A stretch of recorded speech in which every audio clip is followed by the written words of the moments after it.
Cavs and the Bruins.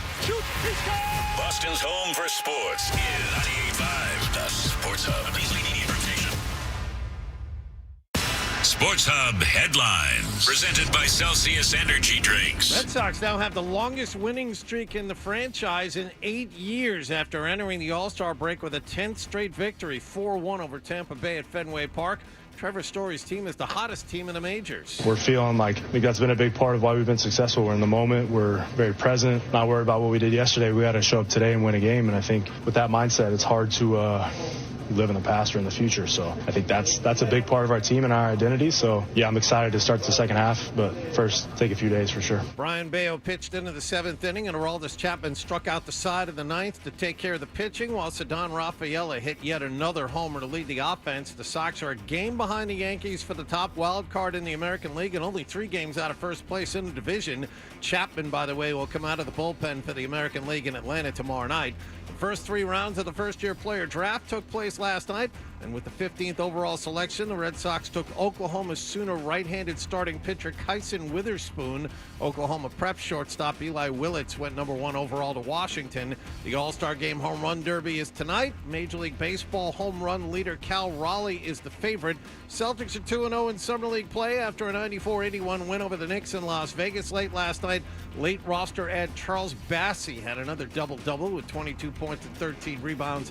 Top draft pick Hugo Gonzalez did not play. The Green faced Miami this evening, and men's top seed Jannik Sinner won his first career Wimbledon yesterday, beating Carlos Alcaraz in 4 sets.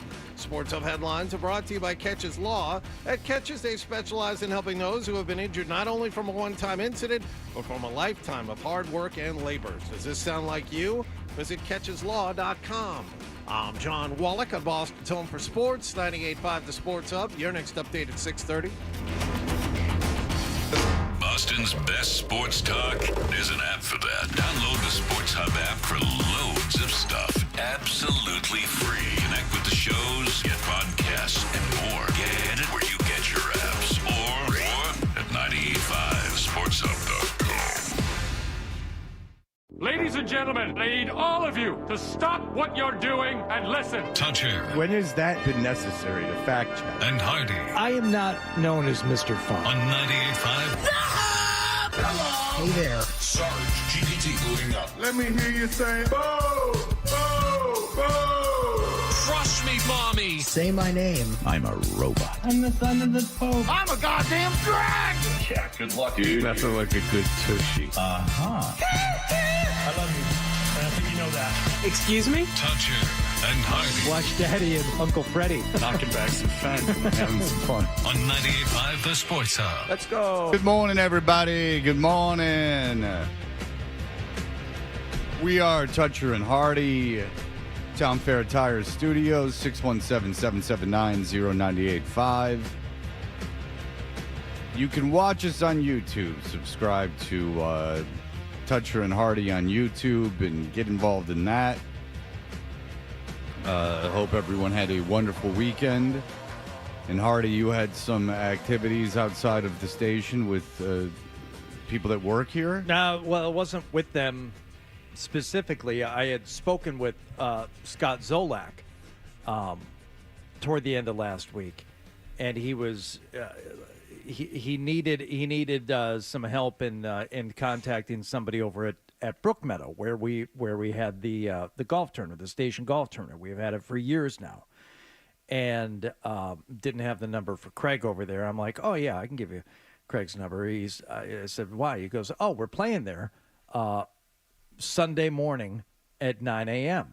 I said, oh, I'm actually playing right next door same morning at 8 a.m. He's like, oh, that's interesting. I said, yeah, that's interesting. Okay. Didn't think much of it beyond that. So we tee off Sunday morning, 8 o'clock. We're going around the course. We make the turn. And I'm thinking to myself, I'm looking at my watch. We're playing normal pace. I said, if Zolak and his crew are playing at the pace I would expect them to be playing at after teeing off the first hole at 9 a.m., he should be coming right around to the 7th or 8th hole of Brook Meadow right about now as I'm standing on the 11th tee box at the Cape Club, which happens to, that is the part of the property that abuts Brook Meadow. So the course I'm playing at runs alongside Brook Meadow on this very hole. And I'm just thinking, it would be about this time. You know, I'm looking at my watch. It's 10:15. It's 10:20. Before I can even like do the calculations, I hear, no, yes, no. Oh, by the way, now we got stupid audio going on in here. Yeah. What TV do you think this is? It's the middle one. Yeah, absolutely. Yeah, it's not anyone's fault. It was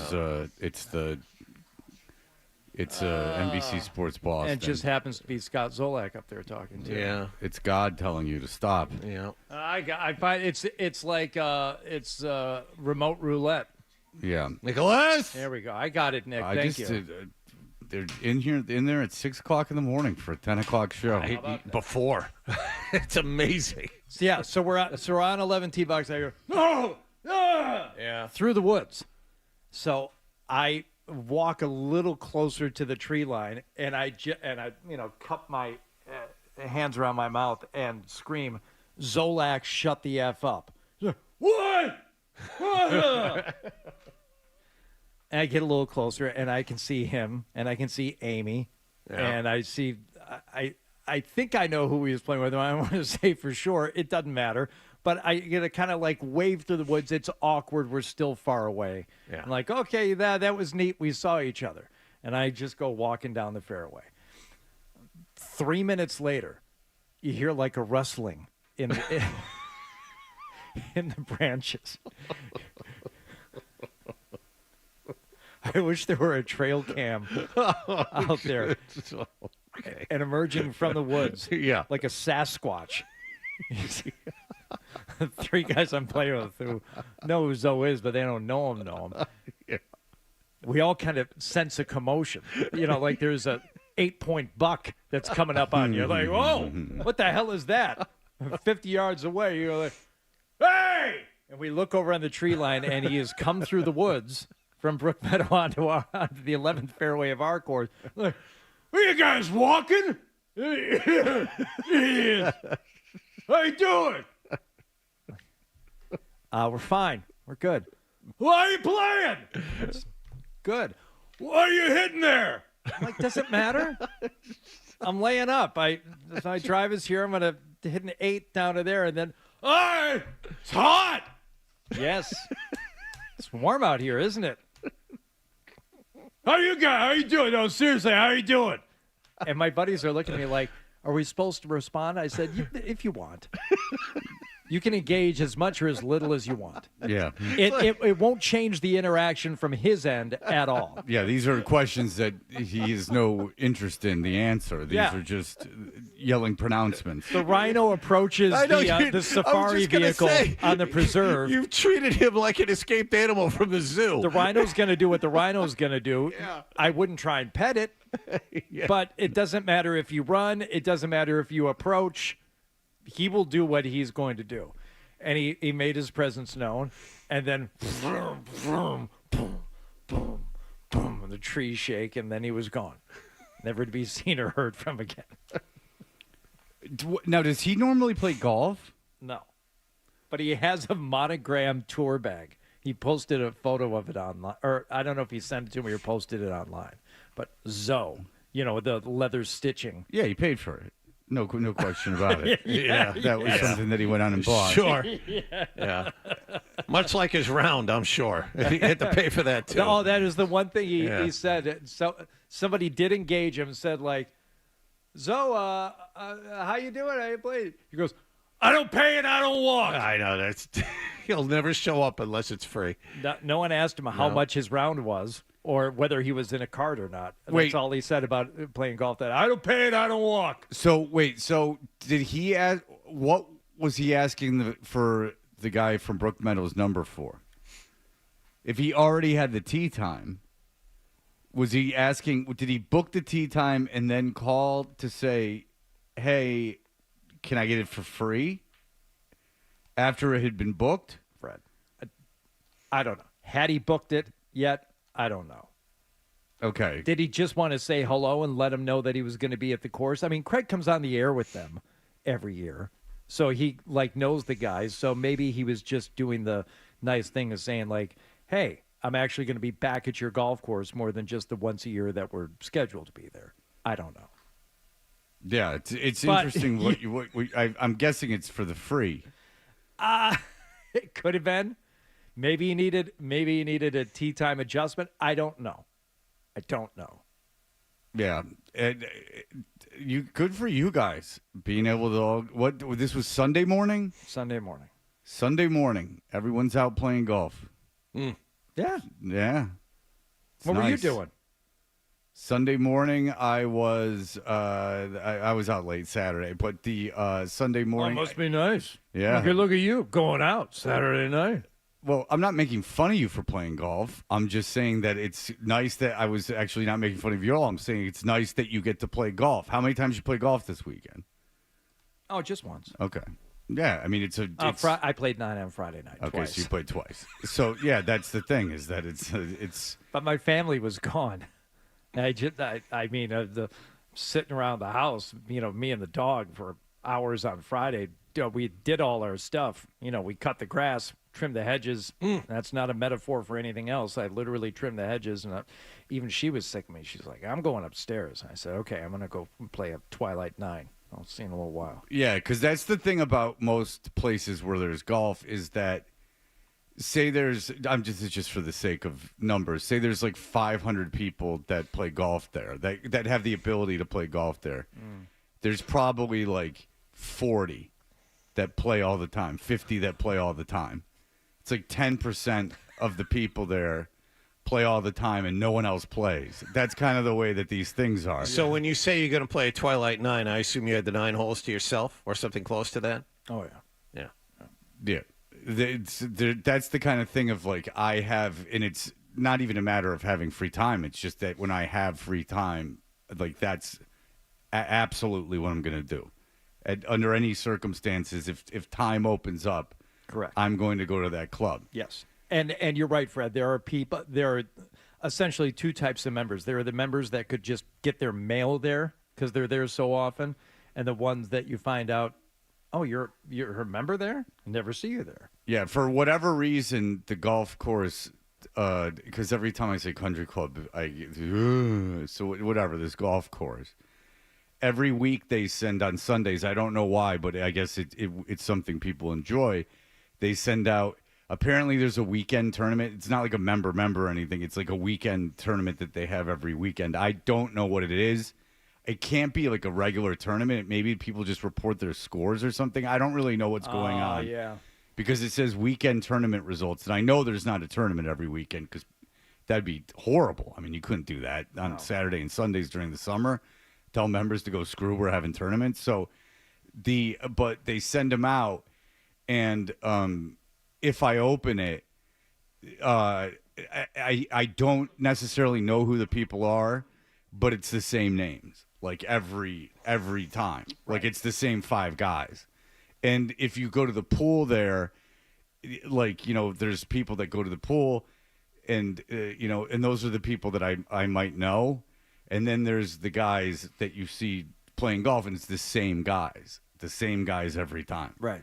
That it's that passion that I'm very jealous of. That passion of my ex-wife was telling me about this guy that her friend was married to, and that he is a doctor, and that he works 3 days a week so he can play golf 4 days a week. And then he'll play even on the days that he's working. Like he has set up his life to play golf that much. And it seems like at a certain point, I would just be like, why am I doing this? Like to what end is this happening? Like I'm not going pro. I'm not talking about playing golf. I'm talking about like structuring my life for 4 to 5 days a week. I'm going to spend 4 hours, 5 hours, and all told 5.5 hours, because these guys are hitting balls and stuff before they play. Like like basically all you're doing outside of work that's the big part of the day. Yeah, it seems a bit much to, like you say, structure your work schedule and career even around the ability to play. I enjoy it more when it just randomly happens to be like, oh, I can play that day, and I'll do it. Now, am I seeking out those opportunities a little bit more? Sure. I've kind of always got it in the back of my head that might work out. But to, like, set out on a course right. as you're putting your life plan together. Yeah, because it would just be like at the end, and if you enjoy it, that's probably how you should be spending your life, is doing things you enjoy. But it is what it is. Like, once it's over, it's over. Yeah. Yeah. It just is interesting to me. I wish I liked something that much. I say that about a lot of things. I wish I had and then it seems like then if that's all you're thinking about, like if that's like what occupies your thoughts, that's like a almost Zen thing. Like you're just constantly thinking about golf. That would be, I'm sure very pleasurable. I don't understand how people care that much. Like, because that's the thing is that if I go out and I play, because there's been years where I played a little bit. Like there's been years I probably played, 10, 12 times in the summer, like, and then my course, and then probably, let's say I played, 15 times over the course of summer, which doesn't sound like a lot, but it's a lot. Yeah. Like, and you start to improve a little bit, and then you're like, oh, this is kind of fun. But then I can't, and then, so you get really good, and then you're like, okay, I got really good at it. I mean, it never happened to me, but then you get really good at it, and you're like, okay, I'm really good. I mean, like, this is like, yeah. Like, it's the metaphor for life, Fred. Why do we keep doing it? You're not going to perfect life, just like you're not going to perfect golf. Why do you keep doing it? To find those moments of serenity, and find those moments of bliss. Yeah. Yeah. Yeah. Oh, yeah. I could see it being a very, like, getting your mind off of everything and just being focused on it while you're doing it. I could absolutely see that. But I can't get in that headspace. I just don't. Because if I'm playing poorly, ultimately I don't care. I kind of care if I'm playing well, but if I'm playing poorly, I'm just like, this is annoying. Like, I don't want to do this anymore. I don't feel like, oh, I got to get better.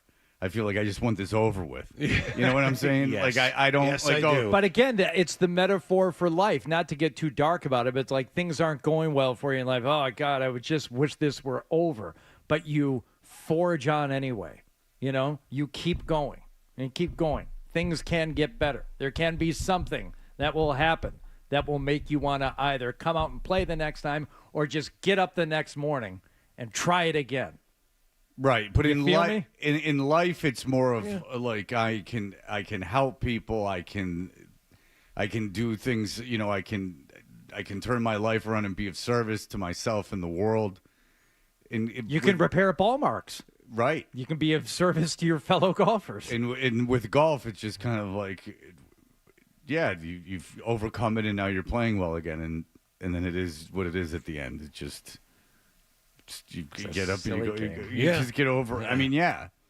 I guess it would be kind of cool if you ran with a group of people that, like, when you that traveled and stuff. Like, and if what would be cool about being good at golf is, and this is a very low stakes thing, but if you say you went to Hilton Head and you were playing Harbor Town, you and a buddy, and you got paired up with like another two guys, and you like were like the best. I suppose that would be like a nice feeling. You're like, I'm the best. Mm-hmm. Or if you had to go out and play golf for work, and you're like entertaining clients, and you're really good. But the problem is with people that are really good, and this is not like a Hardy who's good, but not, he plays a lot, but he's not like this. I'm not good. Like incredible golf. No, you're good, but you're not this like, you're not like a plus handicap. No. Is that guys that are like plus handicaps, the ones that I know, and I know three, they almost exclusively talk about golf. Their metaphors are all golf. They chew on teas. And how happy are they with their games on any given day? Well, this One of the guys I know that's a plus handicap. I can't tell you how much he talks about golf. Like you could be talking about something else. He chews teas, but not at the golf course. Like while you're talking. But this is what kind of it doesn't scare me because I'll never be that good. But the guys who are that good, they don't seem happier. And most times, I would say they seem less happy about the pursuit and about the playing of the game than guys like me who are just, lifelong, double-digit handicap. Oh, it's funny because the guys I know are pretty happy about their situation. It's kind of more of an identity than a situation. In an identity in that, I guess if you met someone who was like a super like gutter punk guy that would like happen to turn 60 and like his face is all tatted up and he's got scars everywhere and he's just like the hardcore gutter guy. Like that's kind of like, I mean, they work in golf. Some of them are entrepreneurs that have invented golf. I mean, and I'll be talking about myself. They'll be asking about myself, like personal things about myself, and somehow even in those little slivers, golf gets thrown in. My son or daughter, I'll be talking about one of their pursuits, and they'll equate it to when they were young, one of their golf pursuits. Right. And I'm like, how are you doing this? Do they? You don't play enough probably to have them asking you like the really detailed questions. But I have a couple of guys like that who they'll say to me like, Hardy, what's the bounce on your wedges? I'm like, I don't know. Oh no, they don't. They don't talk. When I say they talk about golf, Really? they're not asking me about golf. Yeah, but they're talking about golf, but in their own golf. In like minutia that even as somebody who likes that stuff and will get into like the details of things like the size of the engine on your mower and things like that. Like I don't know. It's like, well, what's the shaft weight in your driver? I don't know. I really don't know. And they look at me puzzled, like, how do you not know? I don't. Yeah, that's like a certain personality. That's a guy that can sit down and figure out an algorithm for some mathematical thing, and they can sit at a computer for like 12 hours and immerse themselves in minutia. That's like my dad. That's like that kind of personality that can just sit down and like with a sheet of numbers and just like. In be engrossed in numbers. Like my father, if you give him a spreadsheet like 500 pages of like numbers, literally just charts of numbers, Excel sheets or whatever the hell they use. Mm-hmm. I don't even know. Apparently, I've talked to people that he's worked with and people that he's helped. In like people I know that he's helped out. It's like he can sit there for 4 hours and just be immersed in these numbers, and I think that's kind of that personality. Yeah, is that you're very into the minutia of things. It's like a Rain Man situation almost. Yes. You know what I'm saying? Yes. Which can make you very successful and probably very happy, but it is certainly not my personality, for better or worse.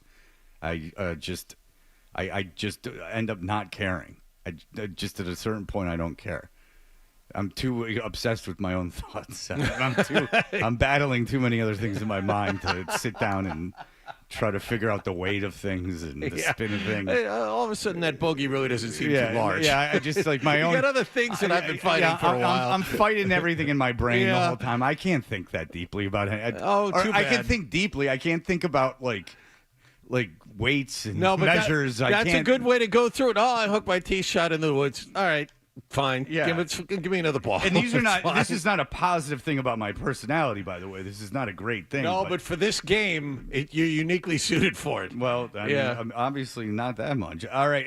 Look, the Red Sox are red hot as we go into the All-Star break. There are guys saying things in the UFC, Wimbledon, and all these things. There's things that happened over the weekend we can discuss.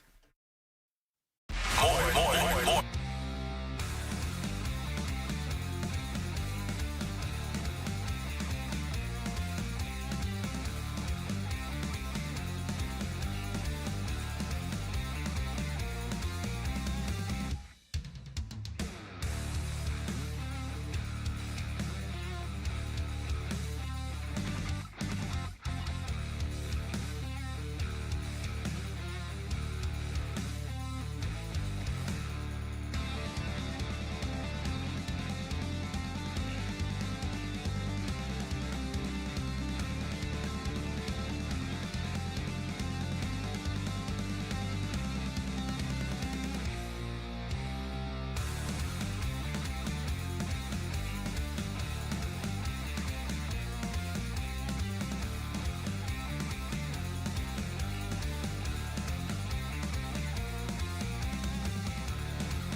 night.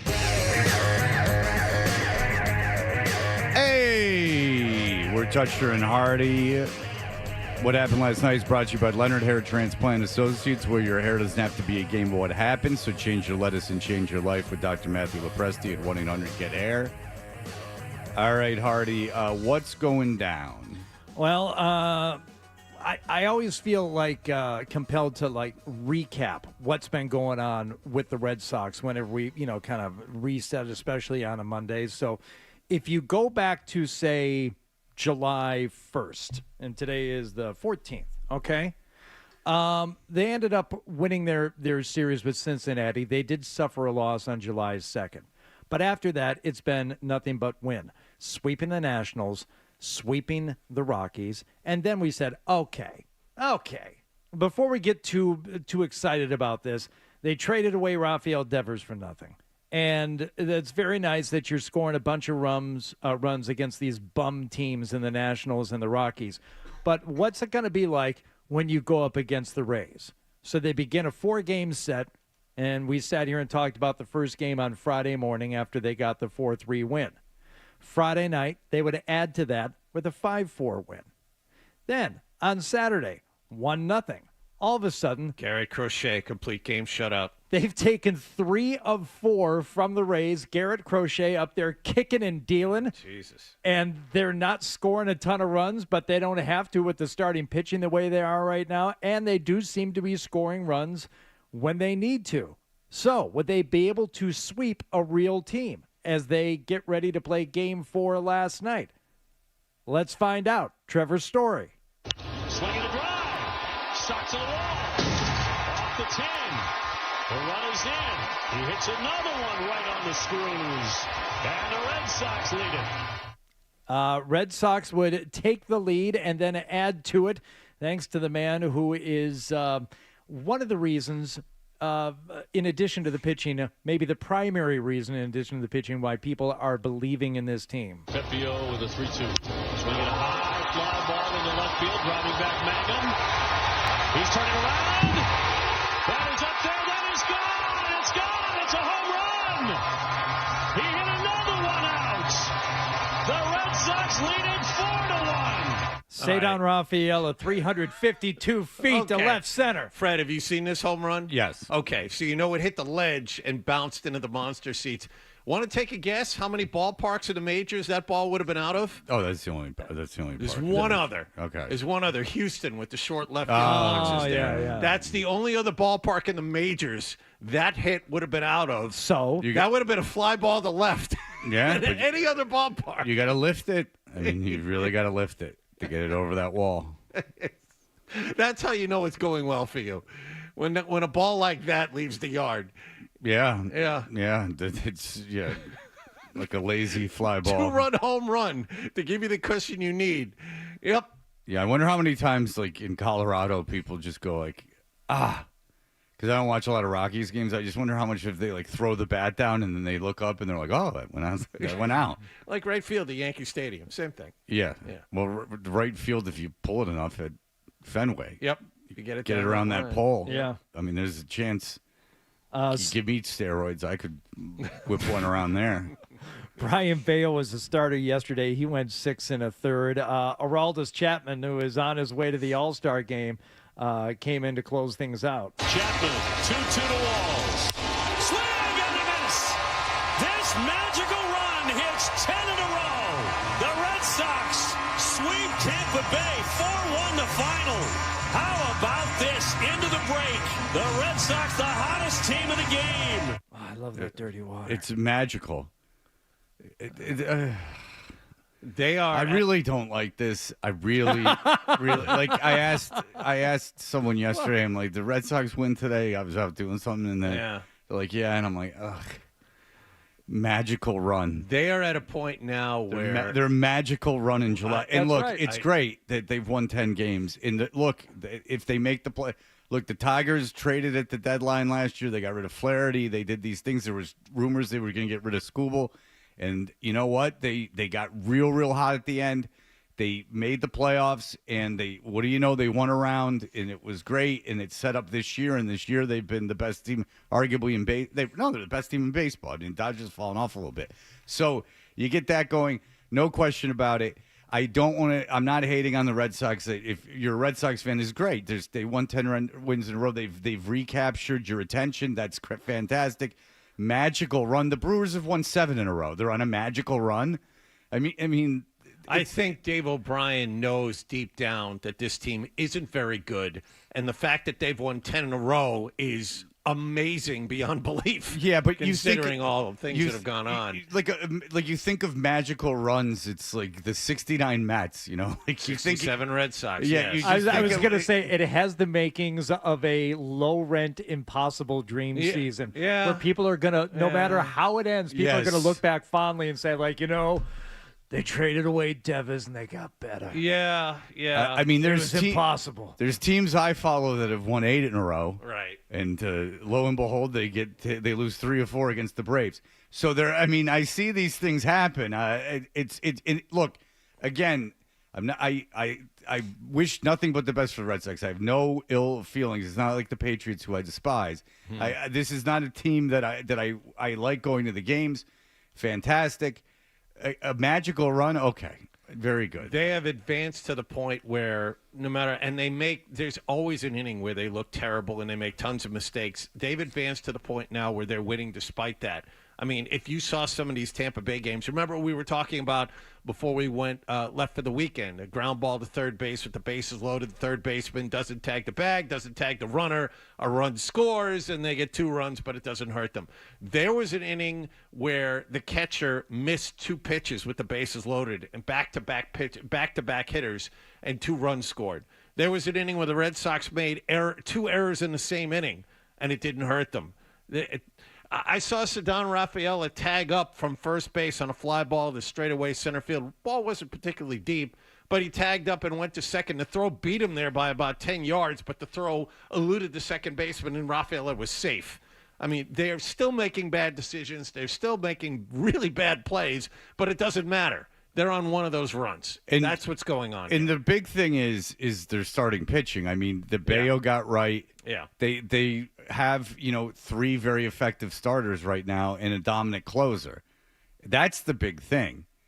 That's the magic, is that their starting pitching got it together. Crochet's been great all season. By the way, Crochet is 17 innings short of his career high, which he set last year. I'll tell you what, he's such a big guy that's part of the reason I like that trade so much, is that he's such a big guy.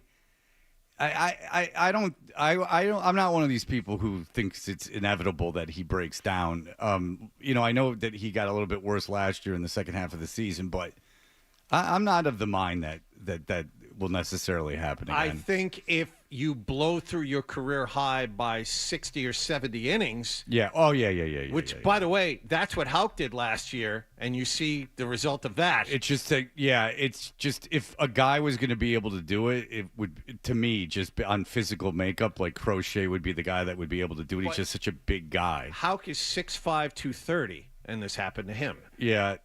Just, you know what I'm saying, though, about Crochet? Oh, of course. He's a big, husky. Yeah, he's not like Chris Sale, who's a stick. Right. And you saw that happen. You thought it was inevitable. I'm just trying to be not negative about one thing, because the magical run thing does annoy me to the point where I don't want to seem like I'm being negative about everything. You don't want to have fighting I'll fight you on the Crochet thing more, John, just to be just to be a net neutral on this whole thing. No, I get it, but I think the Red Sox. I mean, look, he only needed 100 pitches to throw that complete game. Right. On Saturday. You're saying he's got to be managed. He's got to absolutely be managed in the second half, and good for him, by the way, for begging off of the All-Star game.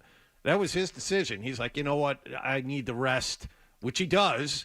I'm not pitching in this thing. I pitched in it last year, so good for him. He gets whatever it is, 9 days off before he pitches again. So good for him. Yeah. Ultimately, you just don't want to be subjected to hearing people gush and celebrate a team if they ultimately fall short, which statistically, you can say that about all but one team that is going to happen. everyone's celebrating and fawning over them and forgetting about the months of horrific play and the awful move with Devers. Well, that's the thing. And they're just going to forget about that and say, oh, they won 10 in a row, then they won some more when they came back from the they're break. better because they got rid of Devers. And just say that just say that they say they make the playoffs and they win a round. And that's great. They did that and say Devers improved clubhouse morale. Okay, fine. All of that. Great. It's giving the team a pass for dumping salary and getting nothing in return. Again, if they would have retained some of that salary, if they would have, agreed to pick up some of that massive deal, they would have gotten talent that maybe you win 2 rounds of the playoffs. Maybe it would help you this year. Yeah, exactly. Instead of next year or 4 years from now. And that's the thing, is that it's just not true. That improving the team, but trading Devers might be a net positive this year. Just say it. I don't think it is, but just say they've won 10, right? So maybe it is. The thing is that if you could have made that deal and gotten something in return, if you would have retained some of that salary, there's nothing they can do at the break to make up that difference in terms of salary. We used the Devers money, or to do in this. terms of talent in your lineup. Either way, but yeah, it's just that no matter how you slice it, if they would have traded Devers for major league talent that can play, they would have they'd be better, and they would have a chance at a World Series maybe. I don't want, because I've even started hearing whispers of it. It's like, wow, like Breslow's, that was smart getting rid of him. No, it wasn't. Well, no, but you were cheap. You were cheap. And they're winning despite this, not because of it. That's something you really have to remember as we move along here. The winning streak was despite this trade. It wasn't because of it. Again, they had swept the Yankees before the trade. Like, this is not a team devoid of talent. Like, this is a team that is, was supposed to make the playoffs. So, you get rid of Devers, you would just, again, if they had lost 10 in a row, made this trade, figured things out, and then went on a 10-game run, fine. But they were hot when they traded him. Yeah. So, again, I don't want to hear about how Breslow did something good and that ownership should be applauded and that it was a gutsy move. These are all things that are going to happen. And again, you did not get better, or even like on paper worse, but maybe in terms of talent, in terms of as a team better, you just didn't, because no one you got in that trade is going to contribute ever. Not in the future, unless you, again, hit a lottery and some jabroni kid you got, puts on 45 pounds and starts throwing 150 They got miles one an hour. big time arm at rookie ball. Yeah, exactly. So and the one outfielder who was overdrafted. Who's very, very high floor. Yes, very high low floor, ceiling. and then you have that AAA pitcher who hasn't been promoted yet. That's a joke. And you've seen he's a lefty, Fred. Well, yeah, Jordan Hicks is amazing too. So I'm just telling you that there's no. If I was a Red Sox fan, I'd be very happy they won 10 in a row. I'd be very interested. I'd be checking in on things. I'd be watching them. Yeah. I would be still super pissed that they got not even at the time, not that they traded Devers, that they got literally nothing in return for him. Literally nothing that will contribute ever in that return. That's what not pisses me off, annoys me about this. No, it pisses me off as a Red Sox fan. Well, this magical run shenanigans, and it's not an insult to Karen even, or not Karen. It's not an insult to what's his face, O'Brien. Yeah, it's just shush. Everyone shush. It's fine. I'm glad they're winning. I really am. But that was a terrible trade. All right, we'll be back. Here are the headlines. Essential Sports Hub headline presented by Celsius and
Hey, we're Toucher and Hardy. Hardy, what else is going on? The Fortnite at Wimbledon with the men's final yesterday.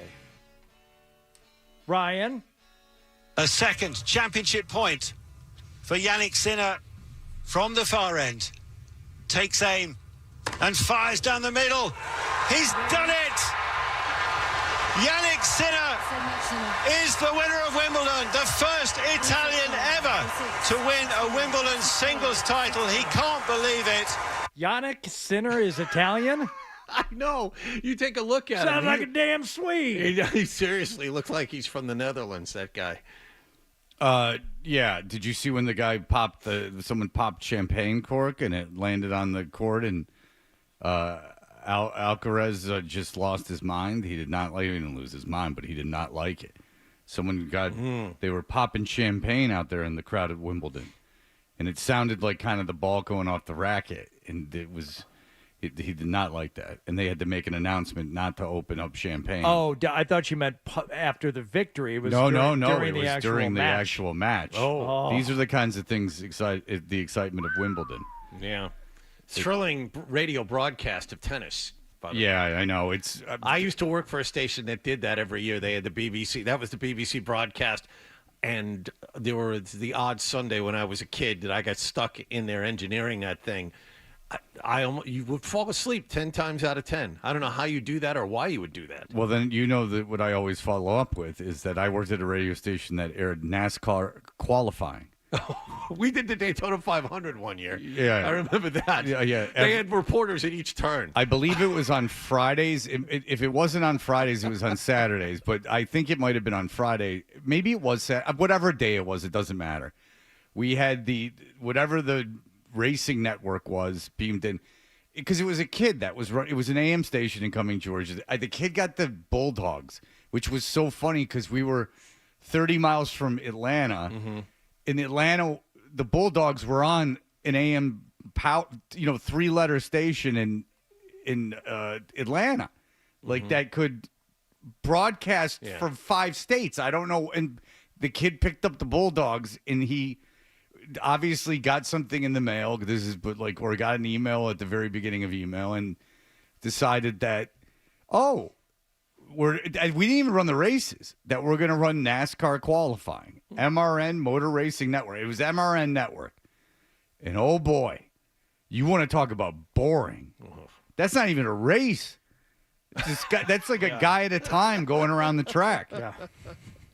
I can't think of anything more boring, really. Yeah. Because there's not two cars. If you don't know, in a circle. Yeah, NASCAR qualifying, they're not racing. They're going one car at a time. Yeah, time trials. Yeah, they're time trials to establish order, like at the start of the race. He was going to be sitting on the pole. Well, pole position, baby. I watched F1. The women's final on Saturday, if you were settling in for a Saturday at Wimbledon. I saw part of this. This was one of those matches, Fred, you needed to watch because you couldn't believe it was happening. The 8 seed broke, what was her name? Anisimova? Anisimova. Yeah, Anisimova. Broke her in the first game and then needed 57 minutes to win the women's final. 6-love, 6-love.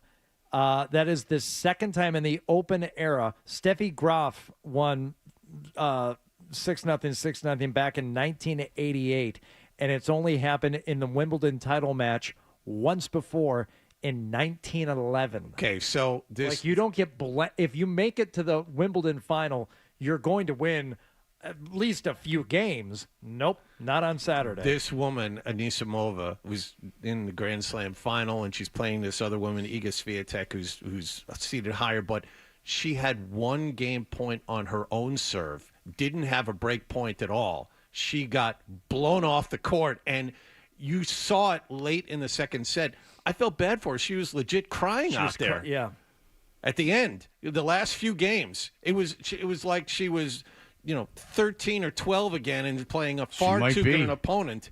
And my God, it was embarrassing. You're going to tell me with all certainty there wasn't a 13-year-old in the women's draw at Wimbledon?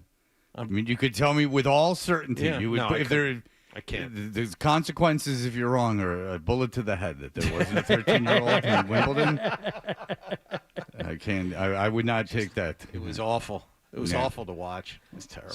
So if you were all set to watch that, you were out of luck because it was over. And if you're all set to watch more Cooper Flagg this summer, you're out of luck there too because he'd been shut down by the Mavs. No more basketball for you this summer.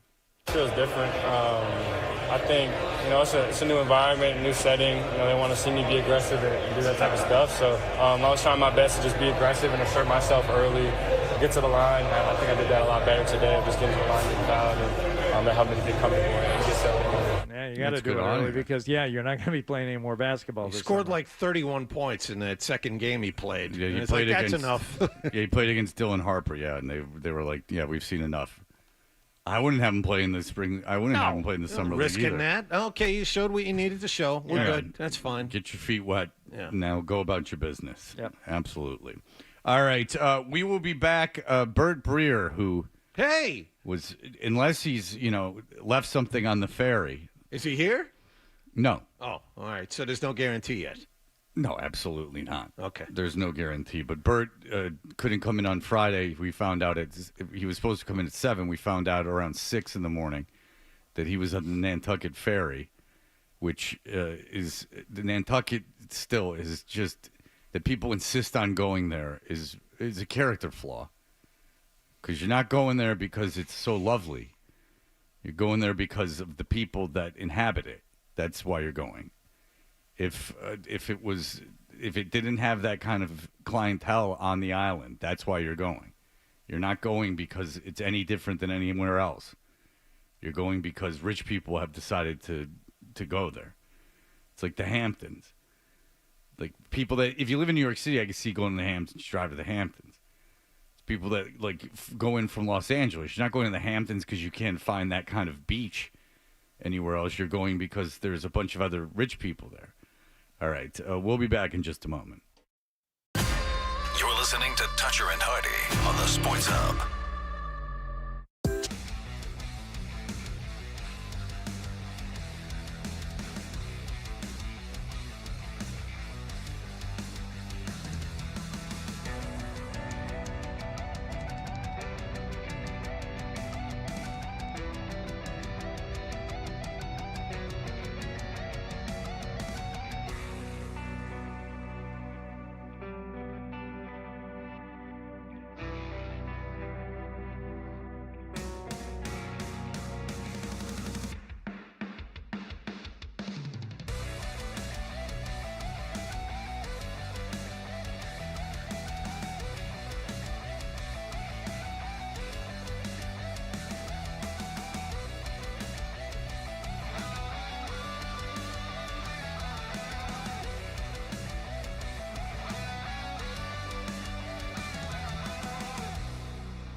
straight game yesterday. Pepio with a 3-2. Swinging a high fly ball into left field, driving back Mangum. He's turning around. That is up there. That is gone. It's gone. It's a home run. He hit another one out. The Red Sox leading 4-1. That is Dave O'Brien on NESN. The Sox swept Tampa Bay by that 4-1 score at Fenway Park. It's the longest winning streak in 7 years for the Red Sox, and they're now only 3 games out of first place heading into the All-Star break. Alex Bregman and Garrett Crochet have both opted out of the All-Star game, so Aroldis Chapman will represent the Red Sox for the American League tomorrow night. The Home Run Derby will take place tonight in Atlanta with Major League Baseball home run leader Cal Raleigh leading the field of 8. The Major League Baseball first-year player draft began last night, and at number 15 overall, the Red Sox took Oklahoma right-handed starting pitcher Kyson Witherspoon. The Sox actually took 3 pitchers in their first 4 picks. And the Celtics beat the Knicks last night 94-81 in Las Vegas to improve to 2-0 in Summer League play. Top pick Hugo Gonzalez did not play. He may tonight, though, as the Green play Miami in Vegas. Sports Hub headlines are brought to you by the new burgers at the 99. Like the new Bourbon Onion Burger, their half-pound 100% American Angus beef is sure to please. You gotta love the nines. I'm John Wallach on Boston's Home for Sports, 98.5 The Sports Hub. Your next update at 7:30. No matter where you always connected to Boston sports with the 98.5 The Sports Hub app. Download it wherever you get your apps today.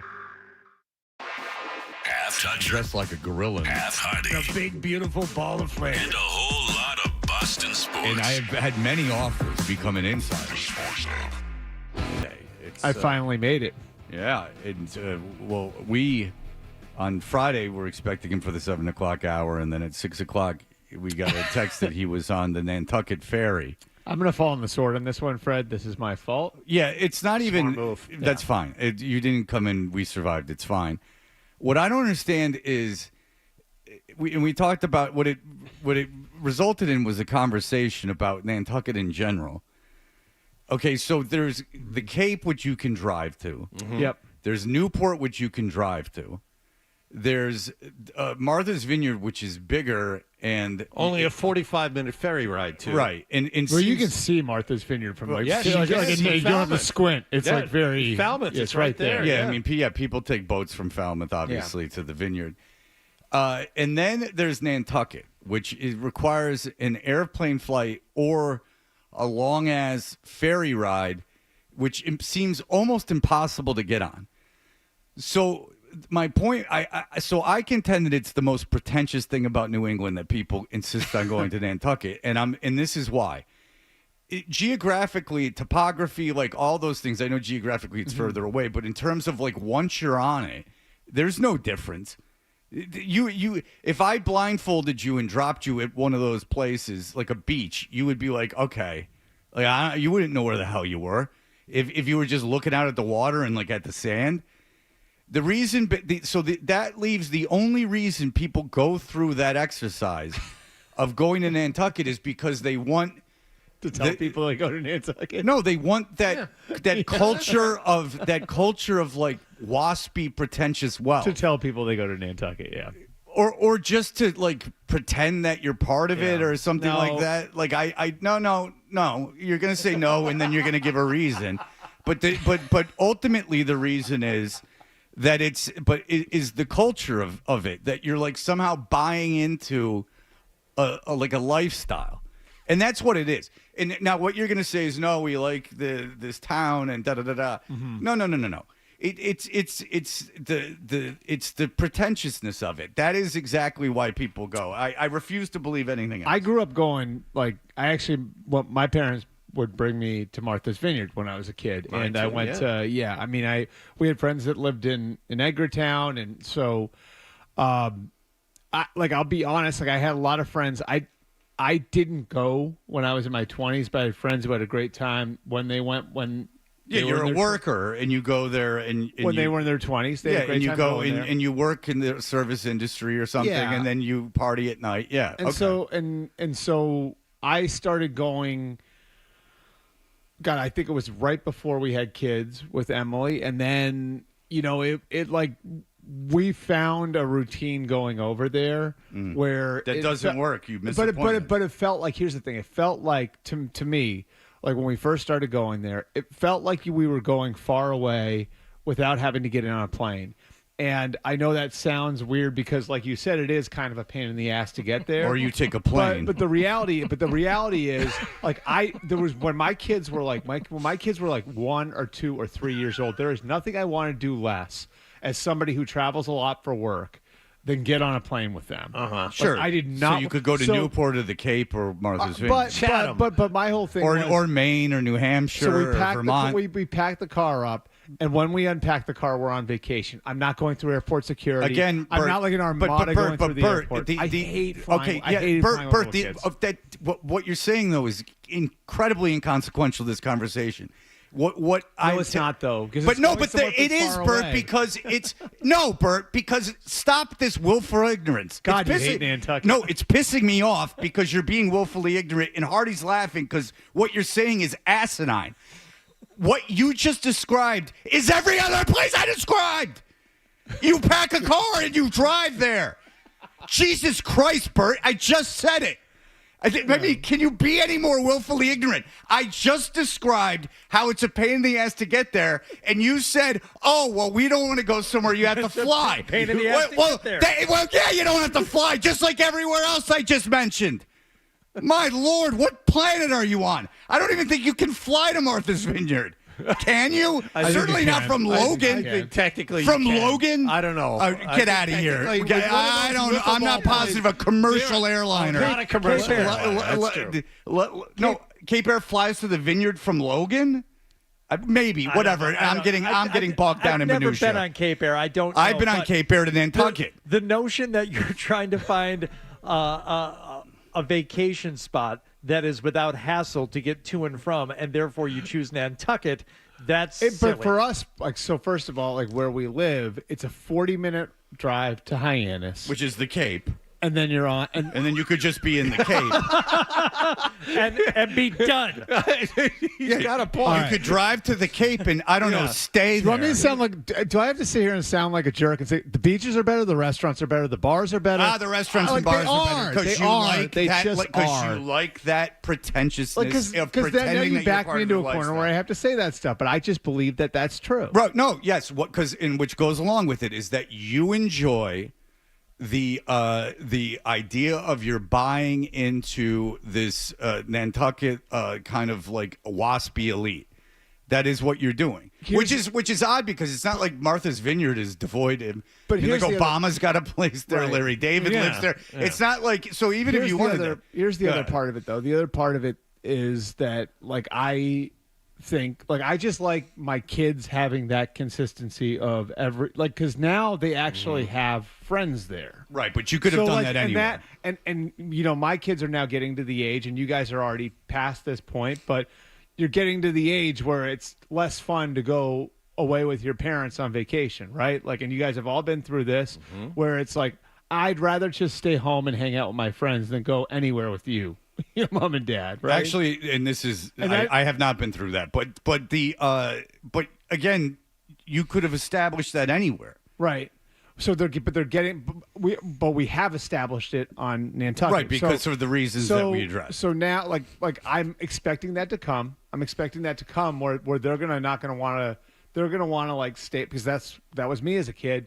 Is you'd rather stay home and just hang out with your friends. Well, if they have friends in this vacation spot, then they have something to look forward to where we can spend time with them, but then they can also have the experience of being around kids their age. You know what? He's starting to sell me out on it. I might check it out. I've only been there once. I mean, he makes a great point. I've never been, so. Because I got news for you. When your kids get older, it's not going to be that they want to stay home and hang out with their friends. It's going to be they have responsibilities and things they have to do. Yes. Last week I kept telling you that. And that's part of it, too. I remember when you start to play sports at a more serious level. You get to go to Hoover, Alabama, and Sanford, Florida this week. Last week I kept telling you, how's the Texas Thursday Roadhouse in Hoover? Marcy and the kids were on Nantucket, that they went there. Did I tell you that? Nah. Well, they weren't. They were on the Vineyard. I was telling myself, anywhere it's like, oh, where is everybody? Oh, they went to Nantucket. I'm not going there. They went to now I'm not going to the Vineyard either, but I didn't even know where they were. Either way, I don't want to go for the reasons Fred just described. I'll go to the Cape. I did go to the Cape. Yeah. I went to the Cape on Saturday for a graduation party, met up with a friend on the beach ahead of time. This is the great thing about the Cape. And I know some people are down on it because it's, even that's a pain. But I drove down Saturday morning, met a friend at the beach who was just in town with his family, hung out for an hour, went over to the graduation party in Yarmouth, hung out there for hours, and we drove home, and we were back by 7 o'clock. It was great. You know what? You want to spend a lot of money and go to a great beach? Go to the Chatham Bars Inn. Beaches there, Chatham's fantastic. far. That's too far Chatham's out. far. I'm just saying, you want to drive a long distance. There you go. And like once you get past that point but once Route 6 goes down to like one lane, then getting anywhere out there is a pain in the ass. Once you're way out there. Yeah, you don't like like now you're the talking about the riffraff. same level of pain in the ass that like I the islands disagree. are. I think you don't have to get on a ferry or a plane. You can drive an hour and be in Chatham. If you gave me the choice where I'm going to have to spend, multiple trips back and forth all summer long to Chatham or the Vineyard or Nantucket, I'll take Chatham. What's funny is that it's just Bert. What's funny is that you are not the only person in my life that has this summer, and it seems it is every summer that has said, "Oh God, you wouldn't believe it. We couldn't get on the ferry." Yeah. And then you're like, "Oh my God!" And you've had that happen before. That ultimately, the ferry every thing is summer, I ultimate. think that happens to you is you can't get on the ferry. The last two, well, it got worse, and I think part of it is that whole thing. It's the same thing with like concert tickets, right? Where someone has a bot doing it, Yeah. and like a part of it actually was like I had heard this story from somebody who like had a business down there who said to me that the construction companies that do people's houses and everything, it's actually gotten to the point where it's more economical for them to send construction workers over every day than keep them over there. Oh. So like them and their trucks and all that different stuff. And so it's become like hard to get your car on the ferry on certain weeks, which Right. we've run into that the last 2 years. Before that, it was fine. I mean, this year, that was one of the reasons why we were on a ferry at 6:30 in the morning, is because we came off a waiting list. Now, even though Emily was on the phone the first day, like in the first hour it opened. Okay, so when did you know you were taking the Friday morning ferry back? A while ago. Okay, so all right. this whole I explained that. I explained that. No, I explained that to Fred. I said, Right. Adam texted me. I told Adam I'm going to be on.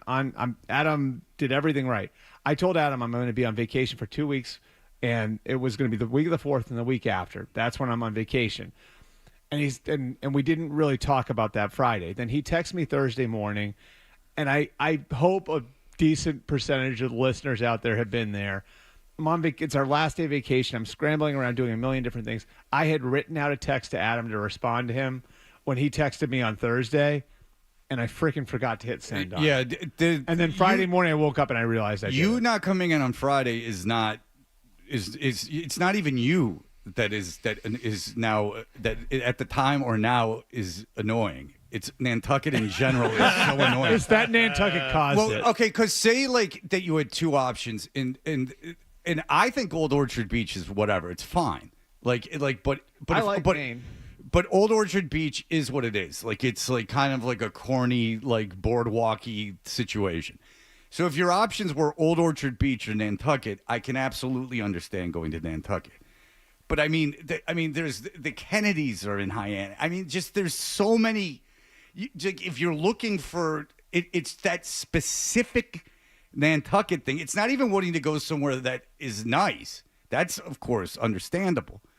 It's that it insists. Like I knew a girl that had a business there, and then I would go, why the hell are all these people there? And then she'd go into this whole rigmarole of how they have natural the lands that you can't develop. I'm like that's not it. That's not it. But you The admitted beaches it. are really, really nice. Yes, and then if you go to Gooseberry Beach in Newport, you think that you're in St. Bart's because it's because of the way that it is. Believe me, there's nice beaches.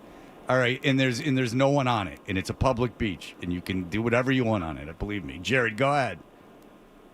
Hey, what's going on, guys? Long time. So I'm just chiming in because I'm listening to all this debauchery, which sounds like. I fully agree with you, Toucher, on the on how Nantucket is. I'm originally from the Cape. I live in East Bridgewater now, and Nantucket is extremely bougie. It's almost as bougie as Chatham. Oh, it's far bougier. But the thing is that and Bert admitted it, so now I'm off his case. Is that no, because he was not saying the truth, and then he did, and now I'm fine.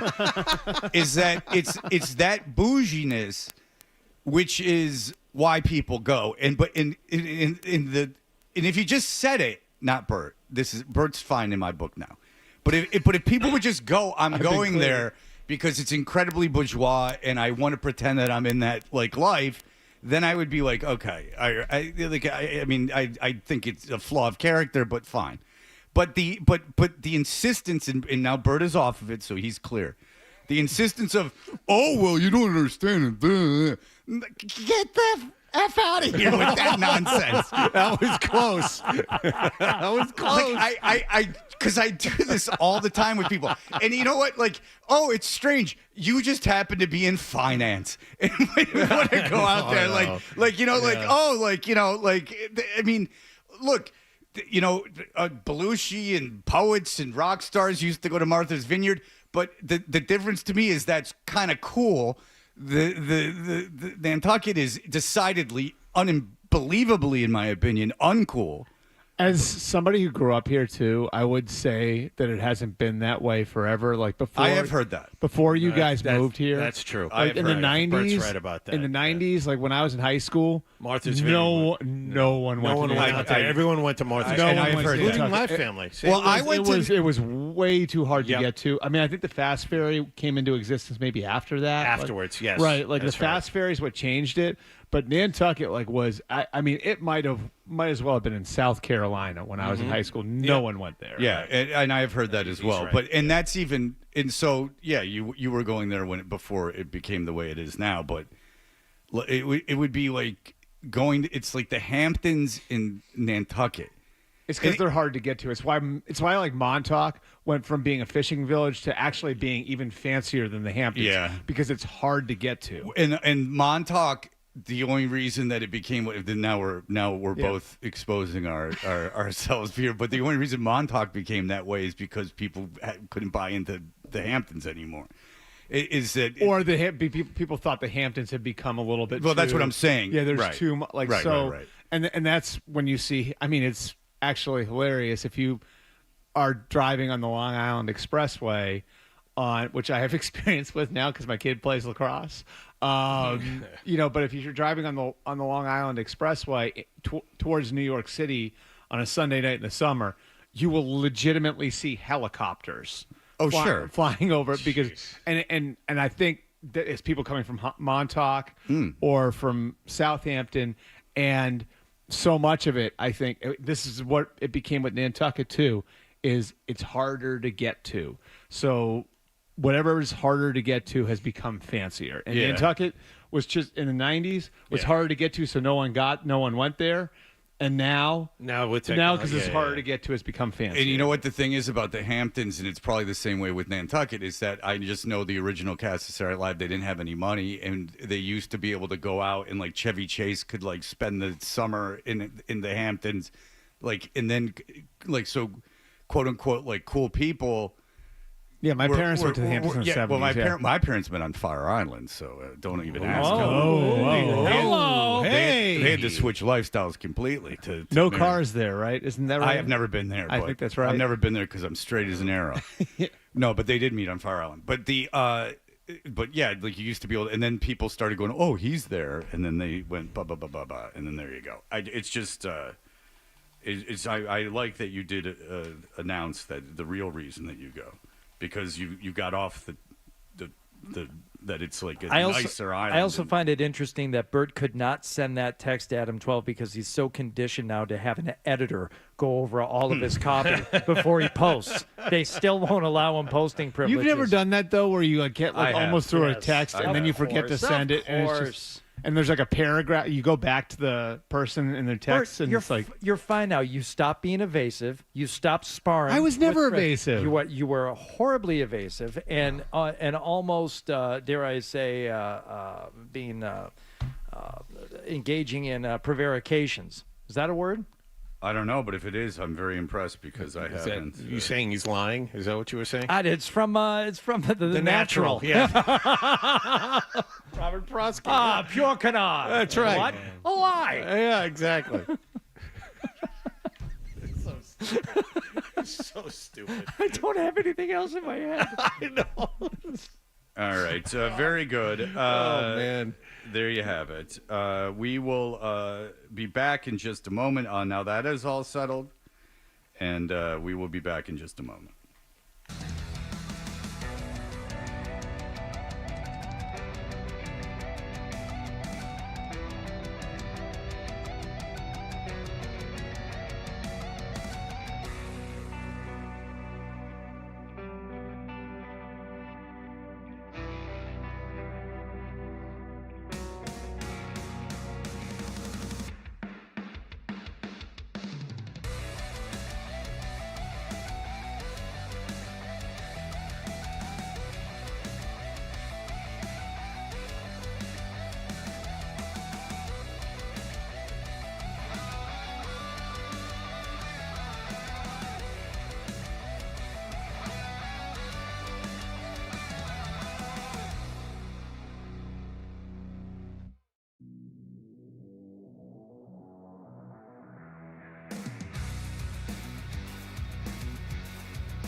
spend $40. Cough it up, and let's get back to Toucher and Hardy on the Sports Hub.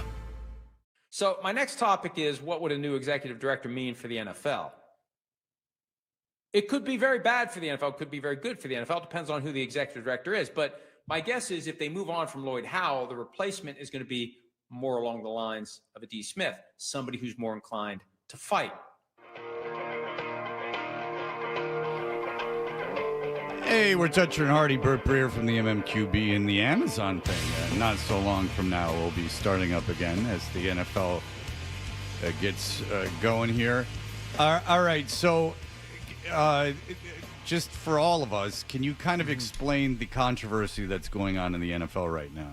Yeah, so going back, the NFLPA filed a grievance, and this is all goes through an arbitrator, that the NFL had colluded to basically suppress guaranteed contracts. And so there was a hearing process that they went through, and there were some pretty damning findings in there. So it really kind of goes back to the Deshaun Watson contract in 2022. That was done in March of that year. There was an owners meeting. As you guys know, there's that owners meeting at the end of March every year. And through discovery, they were able to find some slides. The Management Council, which basically advises the teams on how to operate, basically laid out like we have to stop this now. In not so many words, through a series of slides and what the impact that the Deshaun Watson contract could have. So then, through further discovery, there were a couple different things they found. One was the Russell Wilson negotiation, where Denver had talked to him about doing a fully guaranteed contract, and through their findings, basically the Broncos, after that March meeting, had kind of done a U-turn. The new ownership group there, the Waltons, had done a U-turn on that and had kind of said, yeah, we're willing to pay you at the top of the market, but we're not going to go to the lengths that the Browns went with Watson. There was the text conversation. You guys saw that, right, between the Cardinals owner and the Chargers owner? Yeah. Where the Cardinals owner had signed Kyler Murray to a really big contract, but one that didn't have guaranteed money. The Chargers owner basically said, thanks, you're really going to help us with Justin Herbert the next year. And I always said that. Like, I always felt like I can remember talking with you guys about the Watson contract at the time. It was, well, like, what's going to determine where this goes is the next one. Are there 2 or 3 more of these? Because if the next 2 or 3 are just conventional quarterback deals, then this is just going to be the outlier, which is what it wound up being. Anyway, so all this information's in there. The arbitrator actually ruled in favor of the league for some reason, but there's all of this evidence of owners working together as 32 supposedly competing businesses, all working together within an operating monopoly, which can put their antitrust exemption. I don't want to bore people with this, but that can put their antitrust exemption, which they need to have, at risk. It shows them operating, like, working together as an operating monopoly and, against their workforce. And so anyway, there's the arbitrator ruled that there wasn't, that he couldn't, like, convict, quote unquote, convict the owners for collusion. But there's all this damning evidence in there. And then the NFL and NFLPA agreed to confidentiality over it, which it makes sense that the NFL would want that confidential, because that is horribly, that's bad. It is really bad for a ton of different reasons. But why would the union want that suppressed? This is what the union's been wanting. And even if they lost the case, they have evidence here of this. So then that brings into the question what's happening with Lloyd Howell and the new leadership of the NFLPA. And if you guys remember, Torre, by the way, broke the story. It was Pablo Torre. And I like to focus on his other work. And Yes. and Mike Florio did a great job of working through this. It's certainly pushed the spotlight towards Lloyd Howell, like what's going on there. And if you guys have noticed, since he's been in charge, they've been a lot less combative with the league than D. Smith and his group was. And they've been more conciliatory towards things like 18 games and everything else. So more recently, and I think this was Don Van Natta at ESPN, found that Lloyd Howell is a paid consultant for a private equity firm that is one of the limited number of private equity firms that has been approved by the NFL to buy into teams. Oh, so now, like how bad? So now you've got like a new executive director who hasn't really accomplished much yet in that role. Not saying he won't, but hasn't accomplished much yet in that role. And he has taken a much more conciliatory tone with the owners than his predecessor did. And he signed off on confidentiality of the most damning evidence of collusion we've seen probably in decades, right? So, and now the guy is legitimately working for a business that is working to get in with the owners. Yeah, well, it's to help with minority stakes and what is it? What is the business? It's like an equity firm? Well, no, it's a private equity firm. Yeah. Like, so NFL teams relatively recently, like the owners approved. Forever, it was private equity wasn't allowed to buy into NFL teams. They've now allowed that on a limited basis because the price of teams has gotten to it way into the stratosphere. And so this has already happened in other sports. But what the NFL has done is there's a cap on how much of the team can be sold to private equity, and there are a certain amount of firms that have been approved to buy in. And so Lloyd Howell is a paid consultant for one of those firms that's looking to buy into ownership. Yeah, you can't represent both. You can't be serving both the owners and the players. Right. It's impossible. Right. So now there's a whole lot of, I mean, it's a big mess. Okay. And it's just like, it's the players, like the one thing people don't understand about the guaranteed contract thing is there's no CBA in sports that mandates that every player have a guaranteed contract or that players can't have their contracts guaranteed. Baseball, basketball, hockey, they all got there through individual negotiations. So it took something like the Deshaun Watson contract happening in other sports to eventually get to the point where that was the industry standard. So the only way football is ever going to get there is through a series of individual negotiations, right? Yeah. In all likelihood, that's probably the only way they're ever going to get there. So this sort of thing is incredibly damaging if the players ever want to get to having fully guaranteed contracts. And again, it gets to a broader point that I bring up that you've mentioned before is that it's and I love the NFL, but just sometimes I feel foolish, rooting in being a fan of something where I seem to be more invested as a fan in wins and losses than the actual owners of the teams. Yeah. Because we've talked about that, it's not so much how it's that you're winning, it's how you're winning with owners in terms of the way you're doing it financially and the way that you're profiting. And then obviously in any sport, in any business, owners want to keep, want to pay as little as they have to their employees. But, we're of the mind that like, well, Robert Kraft would just, if he had to, like, he's from here and he wants to win so badly, he would do anything he could and this and that. And so, if you found out that a quarterback was like texting another quarterback before a game they played, like, hey, way to,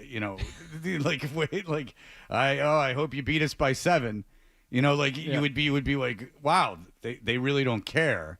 And so it is interesting that, ultimately, and again, and very quickly, it just is like Deflategate when everyone was like the owners and right. and Goodell's a clown, and meanwhile, no, you're the clown. Yeah, we're the clown. I mean, I'll give you guys a good example. Like, I think the best example is European soccer, right? Like, because those aren't monopolies in Europe because you have different leagues. And one of the reasons why the salaries have escalated to the point they have in soccer, and they are outrageous, mm-hmm. right? Like, but the reason they've escalated over there is because, like, a guy, but it's part of the reason they have grass fields over there is because if a guy doesn't like his working conditions or his salary, it's not like, oh yeah, I'm just like, if I play in the Premier League, right? It's not just like, well, I can go play for one of my owner's partners. Mm-hmm. I can go to an entirely different league. And so the independence of the teams in like the sports where there is really an operating monopoly, which is the North American sports are operating monopolies, because there's really nowhere else that these guys can go. That has to be regulated. And this obviously would show that there is like that this may need more regulation than it already has. And you bring up grass fields, you bring up soccer, and lo and behold, what's Gillette getting for a few years? Grass field. Right, until because the players have take power. it away. And then they'll take it away. Because the World Cup is coming, and then they're gonna take it away. They want to have arena shows there. Yeah, Sure. absolutely. Or arena. They want to have stadium shows there. Right. I mean, like the Packers have the Packers, which interestingly enough is the one team that doesn't have an owner who is taking home the difference, have this hybrid natural grass surface that is incredibly expensive to maintain. It's hard to have like arena shows and stuff like that with it, right? Like all of that, like you can't play a million games, but it like the Packers, very rarely do you hear people complain about the Packers surface, which is interesting because they play in northern Wisconsin. Exactly. Right? Yeah. Like, so you know who else has this surface? 0 NFL teams and just about every major soccer team in England. Yeah. Wow. That's crazy. I mean, that's crazy. Yeah. I mean, if you really wanted to win and you wanted to prevent injuries of your star players, it's called Grassmaster if people want to look it up. You would change the surface of the field, but again, business outweighs that. But we as fans, I don't like thinking about how I care more than the guys that are in charge of it. You know what I'm saying? Have you guys seen the field in Madrid? No, but I understand Is that the one yeah. that comes up from underneath? Yeah, I've seen that. Yeah, there's fields They that they actually have an artificial turf field that they're putting in, I think, for the NFL game because they don't want to screw up. They don't want to field. screw it up for the soccer. No, players. makes sense. Yeah, I mean, yeah, They don't want those blockheads messing up their soccer field. Blockhead is an underrated term. Well, he's a big Charles Schultz guy. He really is. All right, we will have Bert for one more segment. We get him for one more segment. We'll be back in just a moment. Here are the headlines. Essential Sports Hub headline presented by Celsius Energy Drinks. Red Sox swept Tampa Bay at Fenway Park yesterday 4-1. They ended the All-Star break with 10 straight wins. They're off until Friday afternoon when they visit the Chicago Cubs. Aroldis Chapman will come out of the bullpen for the American League in Atlanta tomorrow night. First 3 rounds of the first-year player draft took place last night, and with the 15th overall selection, the Red Sox took Oklahoma Sooner right-handed starting pitcher Kyson Witherspoon. The All-Star Game Home Run Derby is tonight. Major League Baseball leader Cal Raleigh is the favorite. Celtics are now 2-0 in Summer League play. They beat the Knicks in Las Vegas last night, 94-81. They did not trail in that game. They'll play Miami in Vegas tonight. Sports Hub headlines are brought to you by Dr. Matthew Lopresti and Leonard Hair Transplant Associates, the hair doctor of Hardy, Rob Ninkovich and Wes Welker. Call 1-800-GET-HAIR for your free consultation. I'm John Wallach on Boston's Home for Sports, 98.5 The Sports Hub. Your next update at 8 o'clock.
Hey, we're Toucher and Hardy. And here we are. The NFL Top 100 Players is being released because people love the NFL and they can't get enough. And what were there, John? 2 players from the Patriots on the NFL Top 100? Christian Gonzalez. Gonzalez and not May. Who was the other guy? God. Was it Keon? No. Not Barmore. No, it wasn't Keon White. I think he's right. I think it was Barmore. Okay, it was Barmore. All right. That thing is hilarious because they say it's at the players poll, but from what I understand, it's very spotty. Like there was one year, you guys remember like Vontae Leach from the Ravens? No. He's a fullback. He was on there one year. And it was really? like Okay. and it's like, I mean, I remember when they did it. I was at NFL Network when they first launched that list, and it was filler because we had nothing to put on the air during the lockout, and it was the NFL's way of saying, "Hey, look, like the players still love us; they're voting in our poll." Yeah. And then if you remember that first year, you like had players coming out on Twitter saying like, I know absolutely nobody who actually voted on this.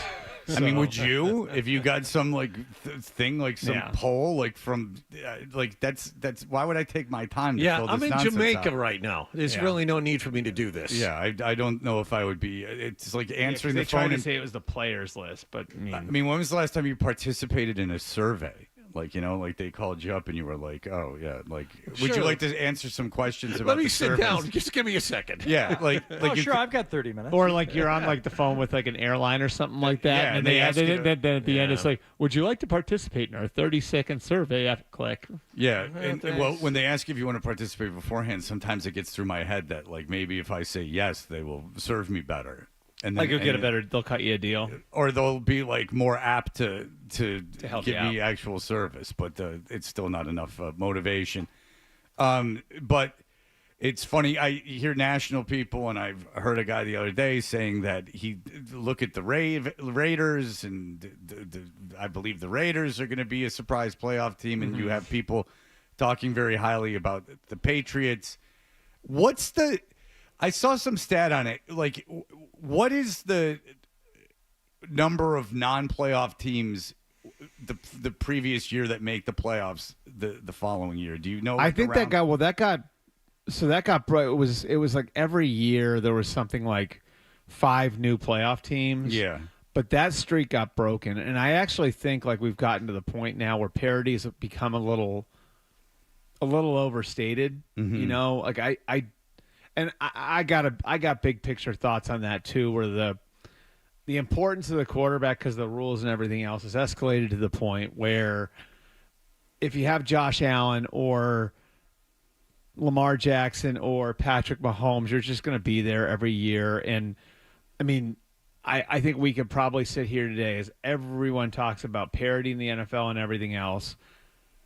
You could probably name the 7 AFC playoff teams and feel pretty good you're going to have at least 4 of them, right? Sure. You know? Yeah. Like, I don't know. Like, I think Buffalo, this is all injury permitting, of course, but Buffalo, Baltimore, Kansas City, you know, like, it's not that difficult, you know, like to do that. In the NFC, like, I think the Rams will probably be there. The Eagles will probably be there. Detroit, like it's not that difficult anymore. So I know what you're saying. There are new playoff teams every year.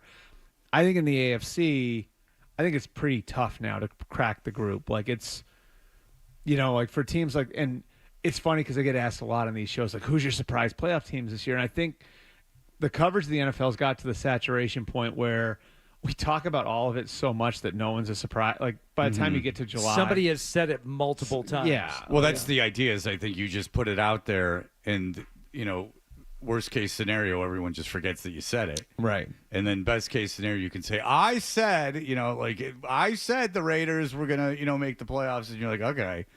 Well, yeah. What was the consequences if you were wrong? Did you put $50,000 on it?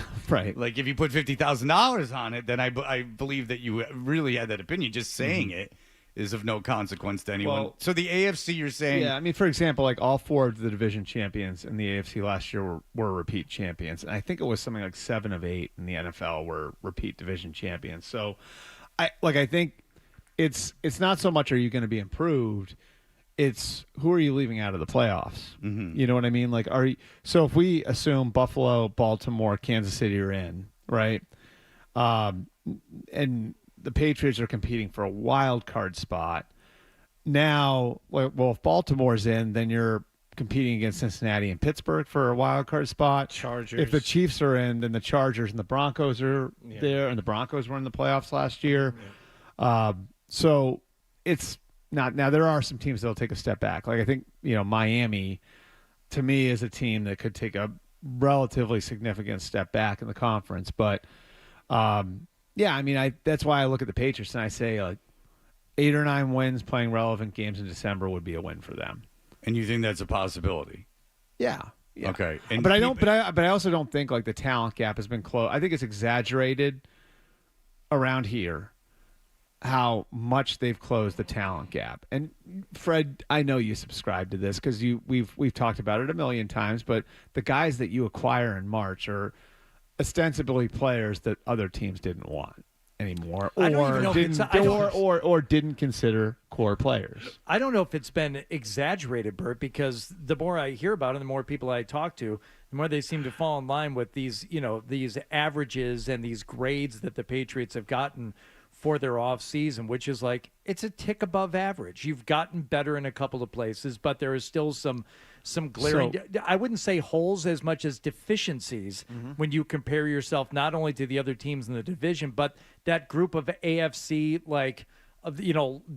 dead solid lock playoff teams. Like, oh, you're nowhere near that. You don't have this, and this, especially on offense, and that's why people I think have a pretty good view and also subscribe to your notion that 8-9 wins.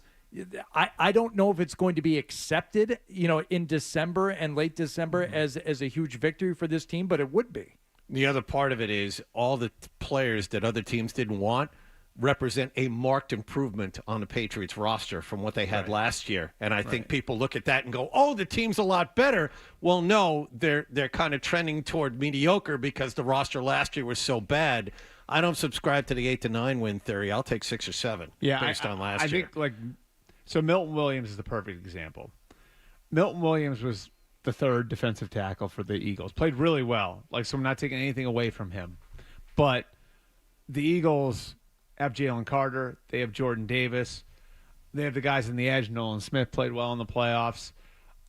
Josh Sweat obviously was awesome in the Super Bowl. Yep. How many teams were gearing up to stop Milton Williams? Mm-hmm. Or was Milton Williams seeing a lot of favorable matchups and cherry picking because, and it's a credit to him that he could take advantage of it, and it's a credit to the Eagles, they have that sort of depth. But if he's the focal point of an offense now trying to deal with the Patriots defensive front, doesn't that change the equation? So it's all kinds of things like that. It's they're better. And I think that I think the Commanders last year is the right comp in that what the Commanders were trying to do when they built that team and they went through free agency and they brought in guys like Dante Fowler and Bobby Wagner and Dorrance Armstrong.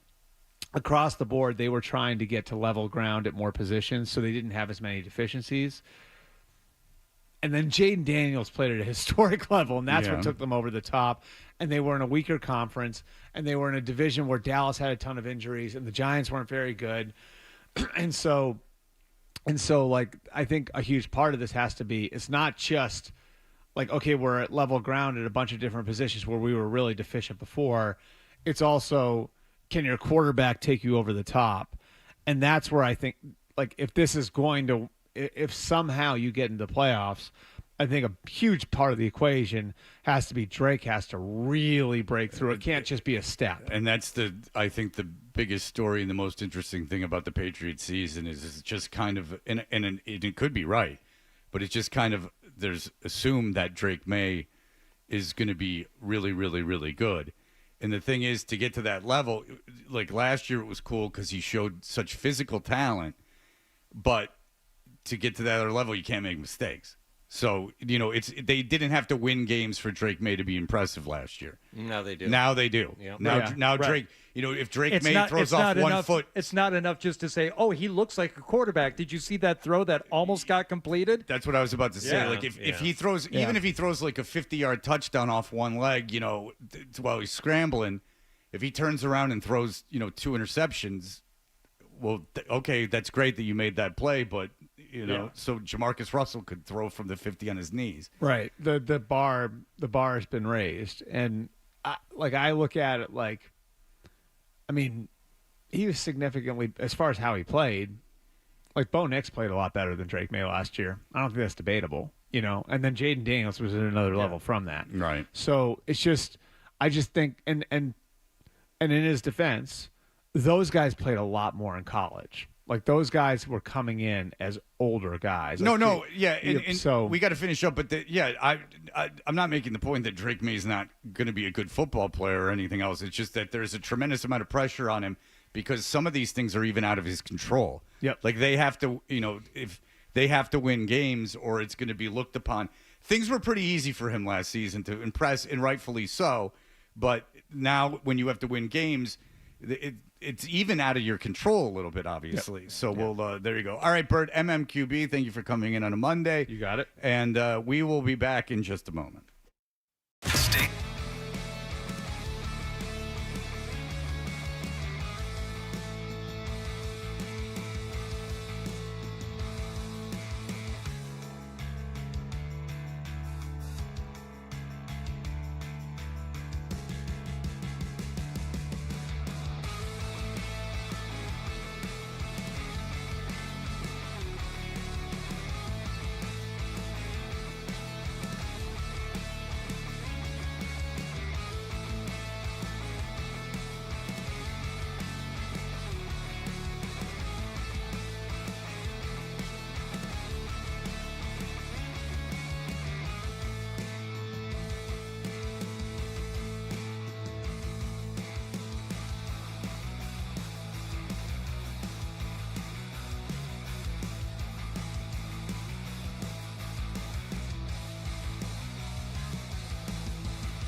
Patriots. Call Ramjack today. Whack the crack with Ramjack.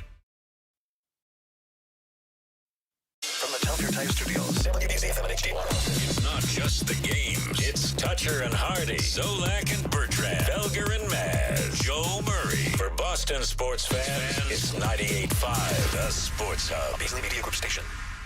Sports Hub headlines, presented by Celsius Energy Drinks. Red Sox completed a 4-game sweep of Tampa Bay yesterday, 4-1 at Fenway Park. The Sox got 3 in the bottom of the 6th inning to break up a 1-1 game. And as a result, Alex Cora's team has now won 10 straight games for the first time since 2018. That's a positive, right? The way I see it, and you guys know how I feel about 10-game win streaks. We haven't done that in a while here. Sox ended the All-Star break at 8 games over 500. They don't play again until Friday afternoon at Wrigley Field against the Cubs. Aroldis Chapman will pitch for the American League tomorrow night in Atlanta. The Home Run Derby is tonight. Seattle catcher Cal Raleigh is the favorite. Major League Baseball's first-year player draft began last night, and at number 15 overall, the Red Sox selected Oklahoma right-handed starting pitcher Kyson Witherspoon, and the Celtics beat the Knicks last night 94-81 in Vegas. They're 2-0 in Summer League play. Top pick Hugo Gonzalez did not play last night. The Green face Miami this evening. Sports Hub headlines are brought to you by Green Home Solutions. If you've got mold or funky odors creeping around your home or office, don't mess around. Visit greenhomesolutions.com/Boston to book your free consultation today. I'm John Wallach on Boston's Home for Sports, 98.5 The Sports Hub. Your next update at 8:30. If you've got the app, you've got Toucher and Hardy to wake you up no matter where you are. Or who may or may not have been to jail. Get the app. The 98.5 The Sports Hub app. Toucher and Hardy. Such an fantastic explosion. 98.5 The Sports Hub. And Adam is out. He's out. He's in Nantucket, oddly enough. We were just talking about it. But Adam is in Maine, where he could be chopping wood, but we know he will be wearing 3/4 length socks pulled up, and they will have patterns on them. The way he dresses, Hardy, very much annoys you. It is one of those things that annoys you. You've said it to him. Yeah, because it's like a complete affectation at this point, and he didn't always dress like that. And to see someone morph into that as in middle age is concerning. And, yeah, for me, distressing. If you had to label, because I kind of know, but I don't know maybe how to articulate it, what do you think Adam is going for when he dresses the way that he does? Whimsical. Whimsy. He wants to be asked questions. Like, he wants to stand out for, all the wrong reasons? Like, yeah, he's because it's not like hipstery. No. It's decidedly not hipstery. It's just... Yeah, it's like of whimsy, like odd colors and things. To think that hipster would be an improvement on the look that he's going for says a lot about the look. Right. The look is, if you don't know, he'll wear hats that are structured in such a way that you'll be hard-pressed to find one. They could be described as a baseball cap, but there's very little structural integrity to them. Something that was shoved in the back of your closet and had boots and bowling balls thrown on top of it for years. And he pulls that out and says, I'm going to put that on my head today. What I found was interesting on Friday is that he was saying how he was matching. And then I think part of the thing that's so distressing about how Adam dresses is that it doesn't match at all. I think he's under the notion that if, like, your socks have just the slightest hint of orange and you have an orange hat on, all of a sudden everything is coordinated. And it all ties together. It all ties together into this. No, there's many other things that are very unpleasing to the eye going on here. And then he'll say he's wearing it to hike, but it doesn't look like anything that you would want to do any physical activity in. You know what I'm saying? Like, it's not rugged. No, and it's not like gym stuff either. No. So it's just... It's of no use. You don't see a lot of people wearing the hiking boots with the hot dog socks. You don't see that a lot. Like if you're hiking, he's certainly not dressed for hiking, and he's, again, not dressed for the gym. It's like if someone wore jeans to the gym, you're like, that's interesting. Usually those are like the super big guys, too. They're just like, they're like, I'm here to just throw weights around. What's on my lower half of my body, you don't worry about. Right. They're just going out for a reason. Anyway, so Adam's not here, but Ryan Beaton, so he's doing a different job from what he normally does. He's producing the show today. And Ryan, I know people that went to this. Where there's a festival called the Levitate Festival. Now, that is south of the city, correct? Yeah, it's in Marshfield. Okay, it's in Marshfield. And what is the vibe of this festival is what? It's like a bunch of hippies walking around, got white guys with dreads, the same rhythm guitar, kind of like this sound just over and over again. Okay, and so it's a bunch of hippies. Now, are there a lot of people there? There was I heard they sold out to 15,000. 15,000. Who was the biggest band that played? Like, if you had to just put a guess. Stick Figure was probably the biggest band there. I guess you could call them reggae, but they're from Duxbury. They were formed in Duxbury. Of course. What's going on? Made that long drive from the Cape to South Shore. Okay, so here's my theory on this. If you want to know, and I'm sure everyone does. If you wanted to set your mind to it, and you wanted all consuming your life to be about reggae, I've heard Adam Horovitz talk about this too. You could spend your entire life going through back catalogs of Jamaican reggae and maybe never hear everything that's ever been recorded. I'm talking about devoting the rest of your life to it. From this moment past. And reggae hasn't been around since the 1800s. I mean, but you could do that. Why does a band from Duxbury have to be a reggae band? Why? Why can't that be the music of the people? It's not only that. You know how far Duxbury is from the place where they held this thing? How far? 5 miles. Yeah, it's like a hometown band. It's like they could almost walk there. How could you be allowed to go to a high school talent show and play and be a reggae band? He's got that Jamaican patois affectation. It's essentially doing blackface. I mean, it really is.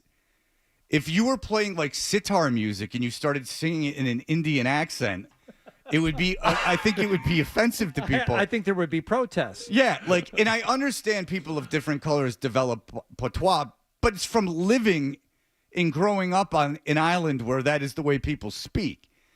I went to college with a guy in patois, but and maybe that even might have been an affectation, but at least he was from a Caribbean island, so it probably came naturally to him.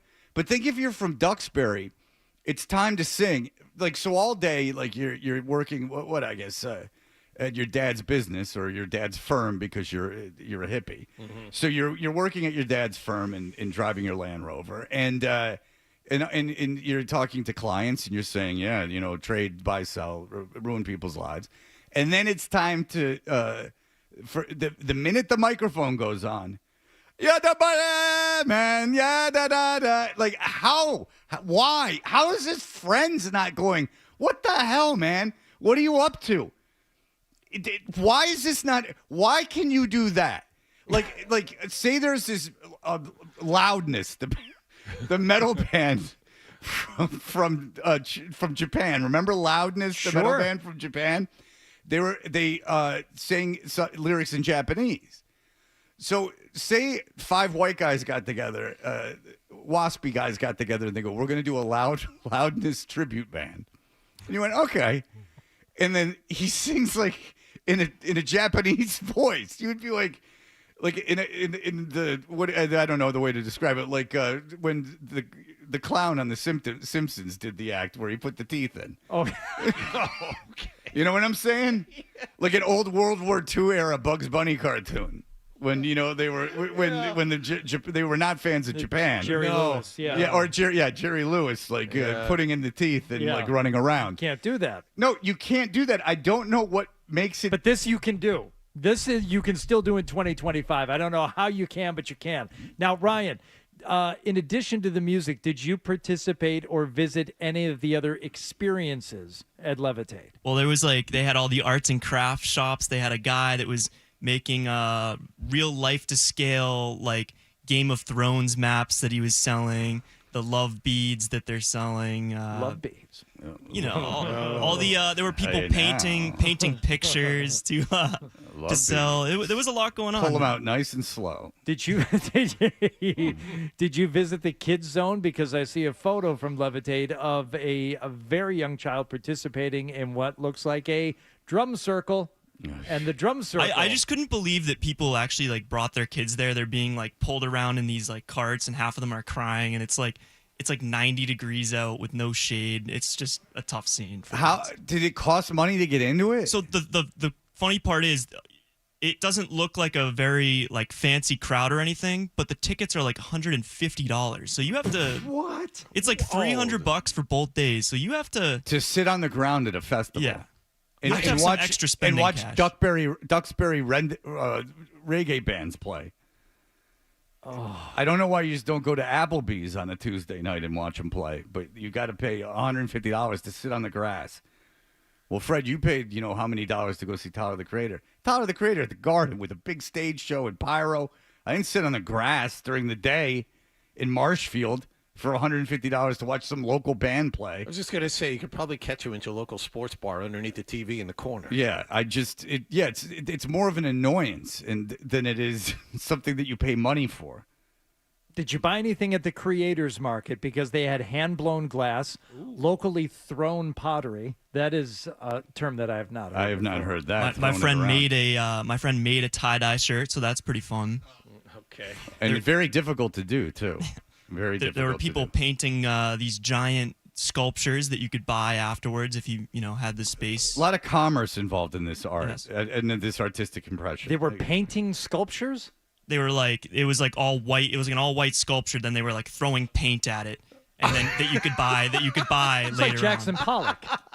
Yeah, with all the credibility and innovation. The what I will say though is they also had these almost pet-like things that you could put water in, and then plants would grow out of them. They were the chia variety. I like that. I'm throwing paint. This is a big expression of myself. I'm an artist. Now buy it. Is there It's like folk art. What is the Levitate connection to Sublime? Because I see in the merch section, there's a whole section here that just says Sublime. Do you know what this is? They were there last year, I want to say, but it's like the son that's traveling with the. No, it's the son of the deceased singer. I mean, if Sublime, I never liked Sublime. I am fascinated that they became as popular as they did with the one album. But if people are willing to watch them play, I got no problem with that. Oh, okay. So it celebrates Sublime's first Northeast show at the Core Surf Shop turned apparel brands summer festival. Yeah, it sounds like pretty underground, with the 7 corporate sponsors. Ben, go ahead. Yeah, I know the stick figure, the guys pretty well. Woodruff and TJ O'Neill. And they're really actually good guys. Why does he sing with a patois? Does he talk like that in his normal life? No, not at all. I mean, he was a football player. Oh, there you go. Yeah, he was a football player with, very much representing the pacifist hippie mentality. And so, did you guys ever give him crap for singing in a patois? I mean, a little bit. Like, sort of his pictures online were like, oh, what is TJ getting into? But after a while, it seemed to make him happy, so we just kind of let him do his thing. And he's a really big dude, so if you want to say something to him, go ahead. Well, what's he going to do to me? I'll go, why are you singing with a patois? What's he going to do to me? Beat me up? All right. Possibly. Okay. Right. Well, I mean, I'll take my chances. I mean, if you're singing in a band in a patois, and I go, why the hell are you singing in a patois? You're from Duxbury and you played football. And he decides that is enough to incite violence, then I guess I'll have to take my chances with that. It doesn't sound very levitating. No, it doesn't. It doesn't sound like a true artist that is representing a peaceful culture. Be careful. He's going to give thrown pottery a whole new meaning. I like that. Would you say to his face, no? Yeah. I'd be like, what the hell? Why are you singing with a patois? And then you would have an answer. I wouldn't accept it, and then we would go on go about our business. Did you hear that clicking on the phone? I did. Yeah, I heard it over the weekend, too. Yeah, I guess the call screener was down over the weekend, which is of no concern of mine, because I could go a year without taking a phone call, so that's fine with me. But if it's for but the other audio-wise, that's an issue. The clicking, right. But then if that's going to happen, it doesn't concern me, and it's not something I'm going to complain about because I just won't take another phone call, and the show will go as always. You understand what I'm saying? I understand. I saw Louth here very early. Yeah, I heard Gasper and Murray this weekend, which I think is a great show, and they were talking about how the call screener was down, and Jim was saying how BS Felger's going to be at 2:00 because that's the show, is that they take a ton of phone calls. Yep. It's a great show, but they take a lot of phone calls. This show just doesn't happen to take a lot of phone calls, unless it's a guy telling you, the guy from Stick Figure, right, going to beat you up. Keep a wide berth. Yeah, no, you don't want to mess with that guy. I think he's messing with himself by being from. Just I don't know how you do it. Probably I don't know how you knows do it without being just so embarrassed, just being humiliated at yourself. Well, guess what we did? We saved that news story for if we need it later this hour. There we go. We are in the All-Star break, the MLB All-Star break, and there is a bit of controversy. Things have changing for the All-Star break, and we will discuss that in just a moment. More Toucher and Hart.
Hey, we're Toucher and Hardy.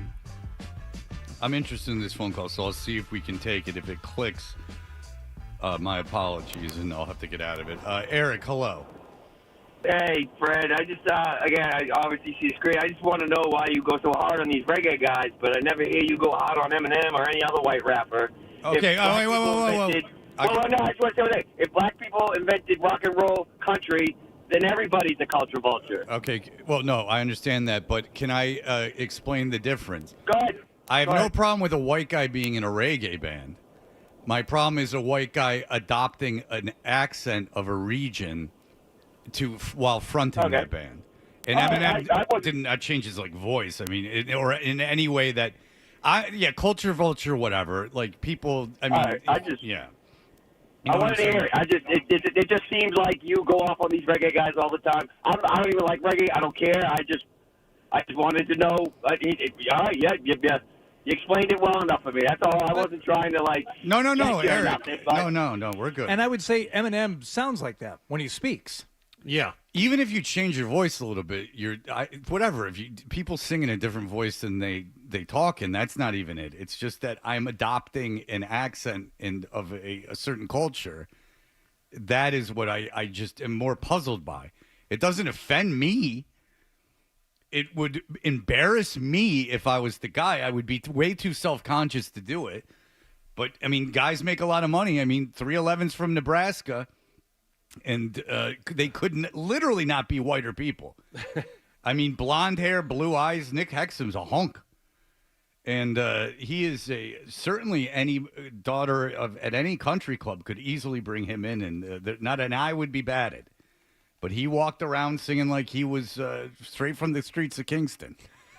And so, I don't really know what I don't know why he started and how that all happened and how no one told him no.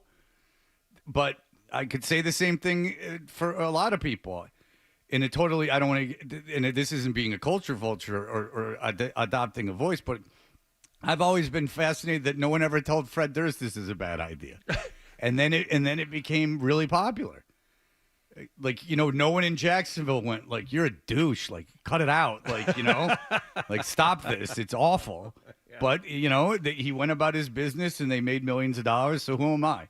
Maybe my own insecurities are saving me from or keeping me from a life of great artistic expression. Well, Fred Durst got away with it because he was just speaking universal human truths. Yeah, that was more just that you suck so bad and you're such a clown. Cut it out. That's not. I just would be so embarrassed if you guys if I was guys, come see my band, and you came out, and then we start playing and I'm like, oh yeah, da boy. I start singing like I'm in a reggae band. I would expect you guys to be at least among yourselves going what the hell is Fred doing? I would be so aware that you guys were making fun of me that it would be maybe that's my own thing, because I always, when I'm doing something, I'm thinking, I wonder if people are talking about this behind my back. Listeners, they invent scenarios that didn't even happen, so they can go about their business. But I'm talking about real life friends. I have concerns that people I would be so concerned that you guys were making fun of me that I couldn't do it. But if I was Fred Durst and I was break dancing and going, yeah, and in a terrible band, I would be oh boy, you guys are all making fun of me because we're the worst. But, I would be wrong. There's enough other idiots out there that'll listen to anything you put on their plate. And that's the deal. All right. So oh, Jesus. All right, here we go. Jack, go ahead. Hey, Fred, I wonder why you don't make fun of all these English blokes that speak and sing in an American accent. It's not a cultural identifier. It's not. It's different in a way that I don't know. It's an American accent. What's an American accent? Who sings in an American accent? And also, what's an American accent? You can't pinpoint it and go, that's an American accent, because I could take someone from Southeast, someone from Philadelphia, someone from L.A., and someone from Alabama, and I could throw them together. Okay, I got an example. I guess starting with the Beatles. The Beatles were trying to sound like American. But what's American? Rock and roll. What's American? I'll give you an example. If someone was from Canada and sang in a Southern accent, I would think that was terribly embarrassing. But the thing is that being Southern's not a minority. You're not allowed. My point is this. It's as simple as this. If I went on the air and did an Asian accent, like a caricature of an Asian accent, I would get in a lot of trouble. I don't know how you can be in a band in front of a bunch of hippies and people that will cancel you quicker that they are offended by things you don't even know you could be offended by yet. They're 10 turns ahead of you in terms of being offended. They'll cut you off at the pass being offended. They're sitting there like you don't even know what they're inventing stuff to get mad about. But yet, in front of those people that would describe themselves as being hugely progressive, there can be a guy that that played football at Duxbury High, whose parents are from Germany, that can get up there and sing in that accent. I mean, it's not hard to this concept can't be that hard to understand. What I'm asking the audience, your best friend tells you, just put yourself in this scenario. You're just out of college. You haven't seen your friend for a while. You went away for school to Wesleyan or something, like, one of these places. And he comes back and he goes, I'm in a band. He goes, you got to see us. Like, we're really popular on campus. And you go, okay. And then they start playing and he's like, hey, yeah, we're about to go on. All right, I'll see you out there. I hope you enjoyed the show. And you're like, okay. And then they come out and he goes, Hirwai. You would be like, what the F is going on? Like, what are you doing? Like, why are you doing this? What the hell? And then what you would do is you would turn to your mutual friend next to you and you would say, oh my God, look at this dickhead. What the hell happened at the university that made him think he could do this? That's what I'm talking about. I don't know if it's that hard a concept. Look at us taking phone calls. Sean, go ahead. Freddie, I get it. Listen, I love stick figure. I'm a huge Roots Jamaica reggae fan. I get what you're saying, but you got to give it a chance. Listen to a couple stick figure songs. The kid is from Duxbury, but we got to go a little deeper here. It's a California reggae sound because there's not that much great reggae coming out of Jamaica these days. Well, listen, in fairness, the kid is from Duxbury, but it's a California reggae sound. Oh, okay. Well, there's no such thing as a California reggae sound. A, and then B. There's a genre. Okay, it's completely manufactured by white people. But here's the thing: is that I don't know what that band sounds like. We're all too far off on stick figure. I don't even know what they sound like. So go listen to it before you hate on it. Does he sing with a patois? You tell me. He doesn't sing like an asshole. Does he sing? No, does he sing with a patois? I mean, let's say yes. Okay, well then I don't get why he gets away with it. That's all, Sean.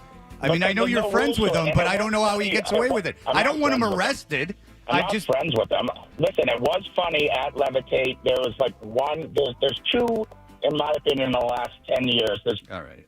I don't really care. John, go ahead. Hey, so what about the guys that, born and raised in Massachusetts?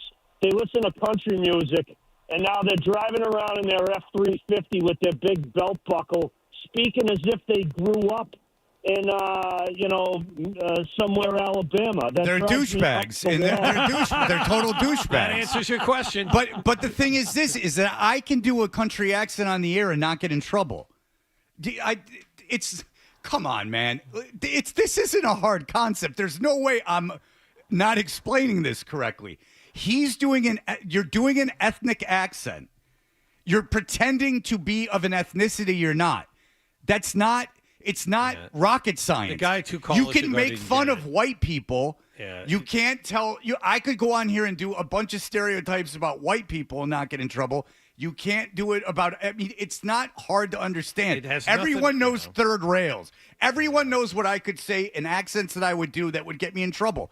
There are guys locally in sports radio, not at this station, that have gotten in trouble for doing an Asian accent. You're not allowed to do it. He had to apologize and like go in front of like Asian councils. Asian people were offended. That's my point. Is that I don't know how East Indian people, like people from Jamaica, aren't a little offended. I just don't understand it. I don't understand why. If one's offensive, then both should be offensive.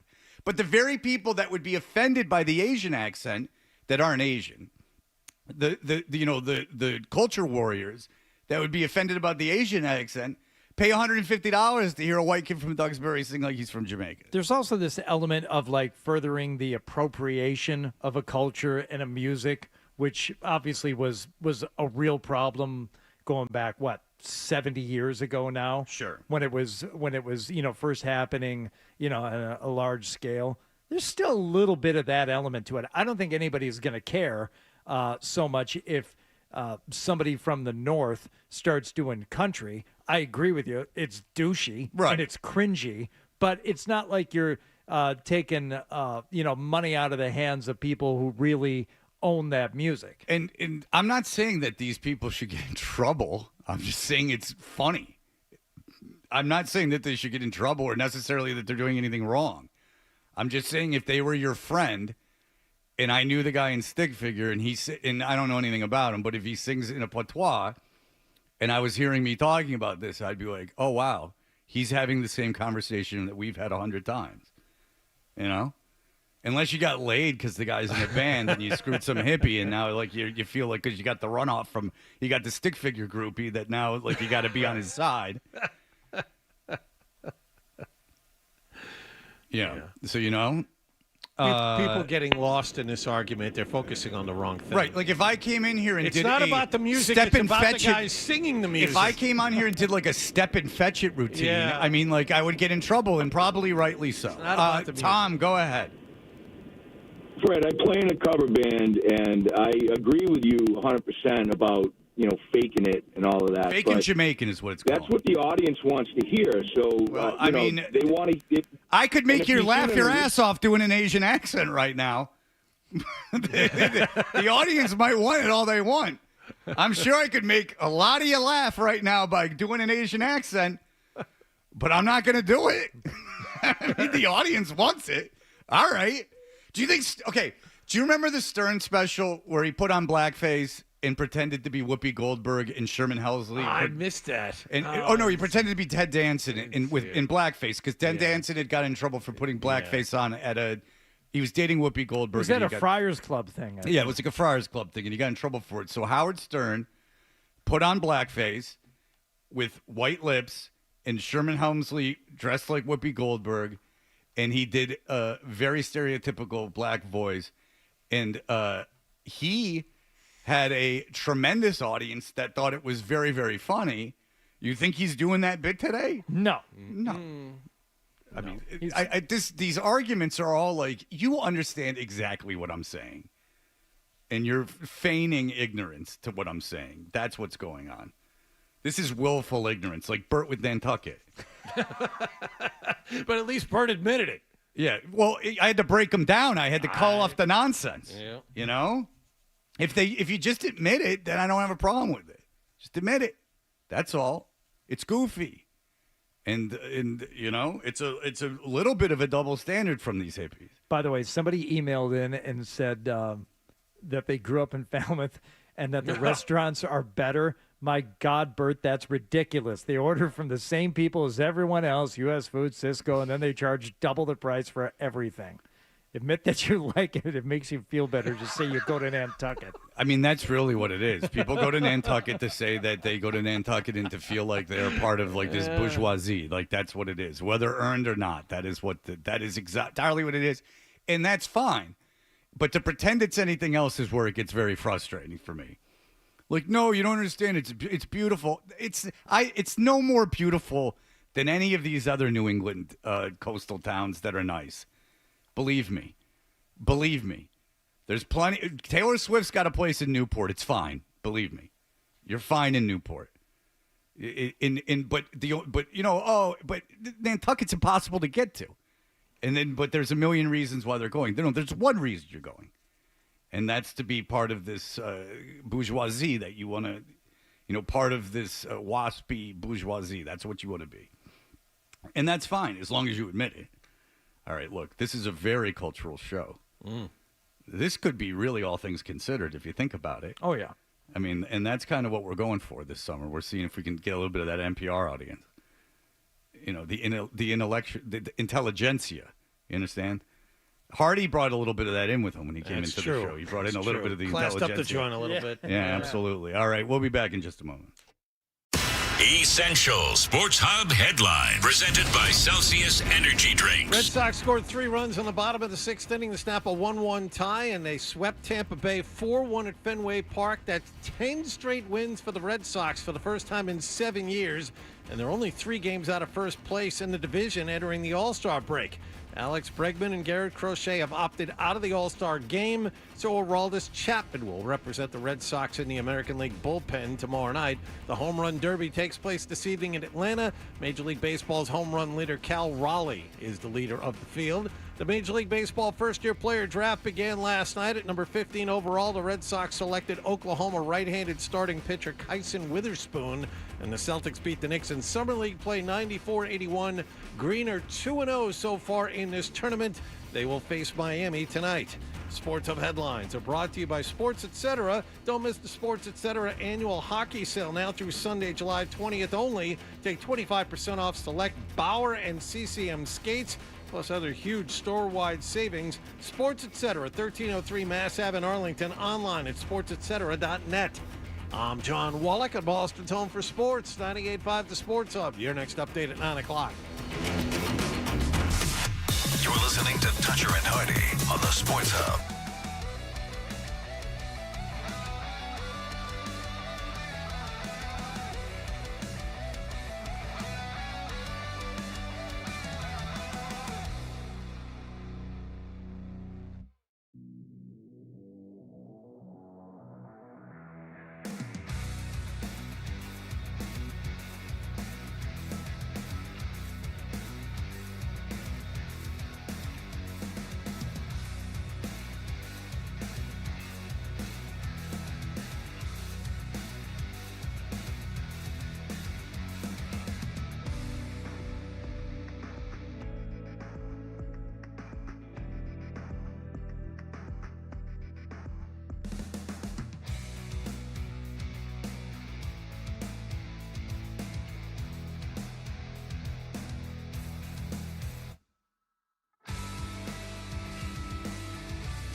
We are Toucher and Hardy, and we are in the All-Star break. The Red Sox have won 10 in a row, and that's very good, obviously, but we will see exactly how this narrative comes out, that they still got nothing for Devers.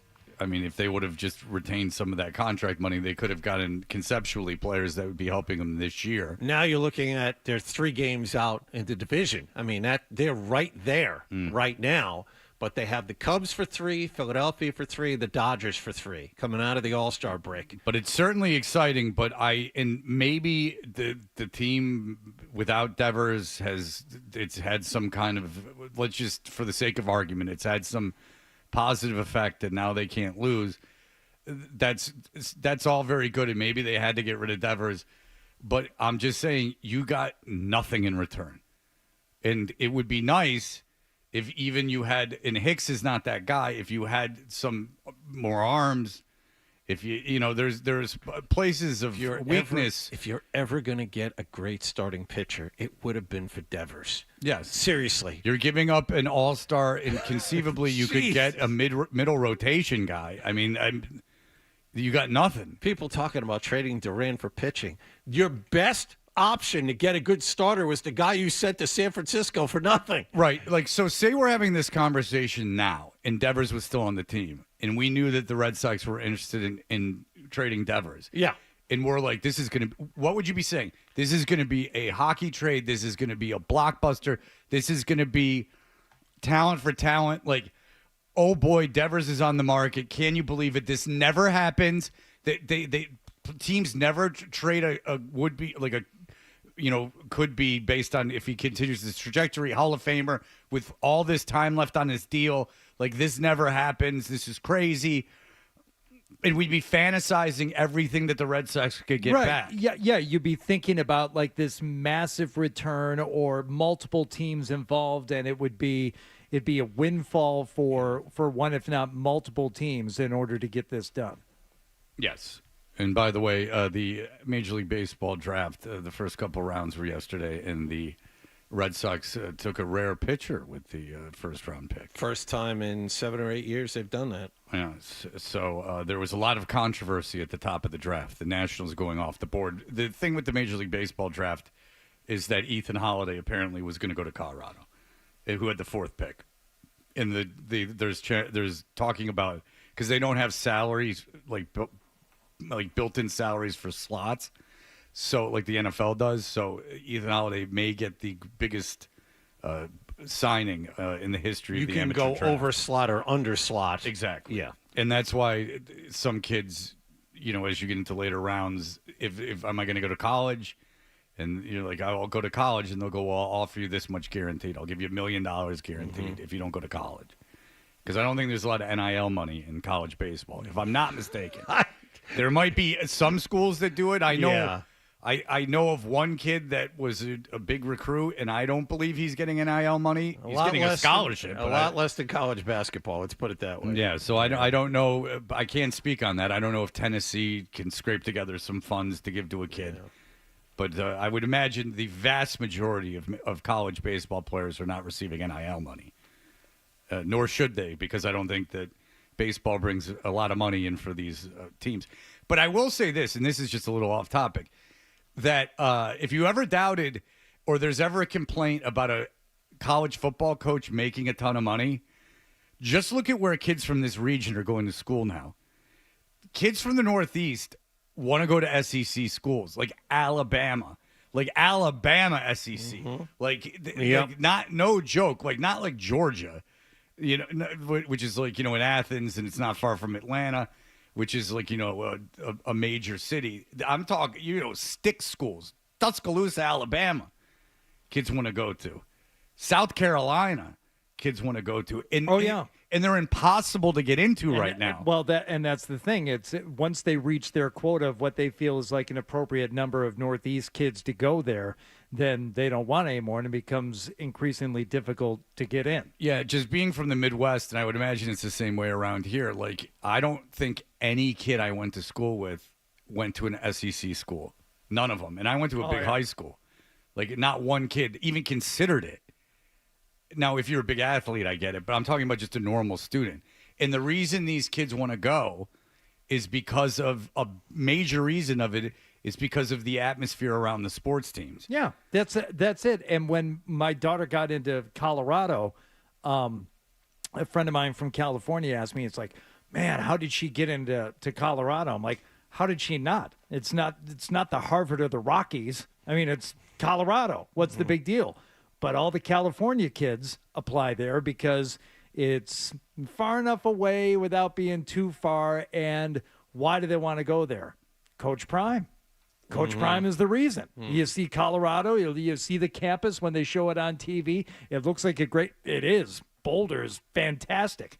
And the campus is cool and the town is fun and everything else. But as a California kid, you can't get in. As a East Coast kid, I'm like, oh, yeah, we want some of that to come out here. And, yeah, she had good grades and she had, a good application. But she also got rejected at some schools in the South that I just laughed when I heard. I'm like, you got rejected where? Well, when you told me his daughter is really bright and did well in school. So, like, when he told me the schools that she didn't get into, and, like, when I was in high school, Colorado was, like, the college that was hard to get into.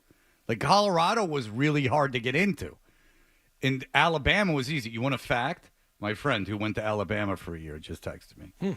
So in 2002, when I went to Bama, 5% was out of state. Now 57% is out of state. And they attribute all of that to Nick Saban. That Nick Saban's presence at Alabama. Think about that. Out-of-state tuition went from 5% to 57%. And you could think that's a foolish reason to choose a college, but at a certain point, what the hell is the difference? They're all the same. I mean, you want to go to a big school, a big SEC school? I mean, unless you are specializing in something, it's really just about having a good time at a certain point. Well, that's a huge component of it. Sure. And you're not going to be able to recreate that atmosphere somewhere else. That is something special. And I used to say it about, Big Ten football, but SEC football has now taken that place. And maybe it was always like that. I was just so immersed in it where I'm like, you can't get that in other places. And if that's what you want, if you want that, the entire 3 days of your weekend revolves around that home football game and it all becomes about that. Yeah, it's a good time. Yeah, half your year. You want to hear another thing my friend just texted me? Marcy, when she went to Nebraska, and after the first year, she just sold her tickets. Yeah, that's when I was at Michigan State, and they woman. knocked on the door at like 10 in the morning. Let's go to the game. And it's like, no. My friend, you want to know what he had those strapped to him? He's from Wisconsin. When he went to Alabama, he had a GED and got into Alabama. So there you go. Things have changed a little bit. Things have changed a little bit when it comes to because I have acquaintances whose kids are going to SEC schools that their kids are like straight A students, basically, like really good students. So God bless them. Because I'll tell you one thing, Michigan's an elite school, but you go to that campus and then you go to Michigan State, every part of your genitalia wants to be at Michigan State. Yeah, you'll be spending more of your weekends at Michigan State. Once you go there the first time, it's like Vegas. It's like, when can we come back? Yeah, with the elite academics, Michigan it comes with a price, and that price is paid physically. Sure. By a long shot. Believe me. Because you go to Michigan State, which is a good school, you go to Michigan State, it's not like Michigan, but if you go to Michigan State, and no one's pretending it is, if you go to Michigan State, these aren't dummies either, but I'll tell you what, we're talking about several ratings points higher if you were going on a scale to 10. Maybe 3. I'm not lying. And we're talking about the Midwest rating, too, not the Boston rating. Yeah, Midwest rating is higher, too. Yeah, this is a much tougher scale. So believe me, than the Boston situation. All right, we'll be back in just a moment. You're listening to Toucher.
We're Toucher and Hardy. You can subscribe to our YouTube over there at 98.5 The Sports Hub. Ian Brown has a title. I'll read it right now.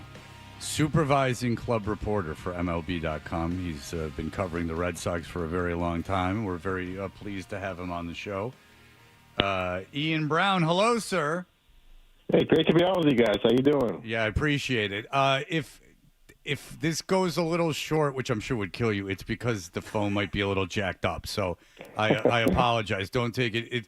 I'm getting it out of the way now because this is in no way reflective of your talent or your information.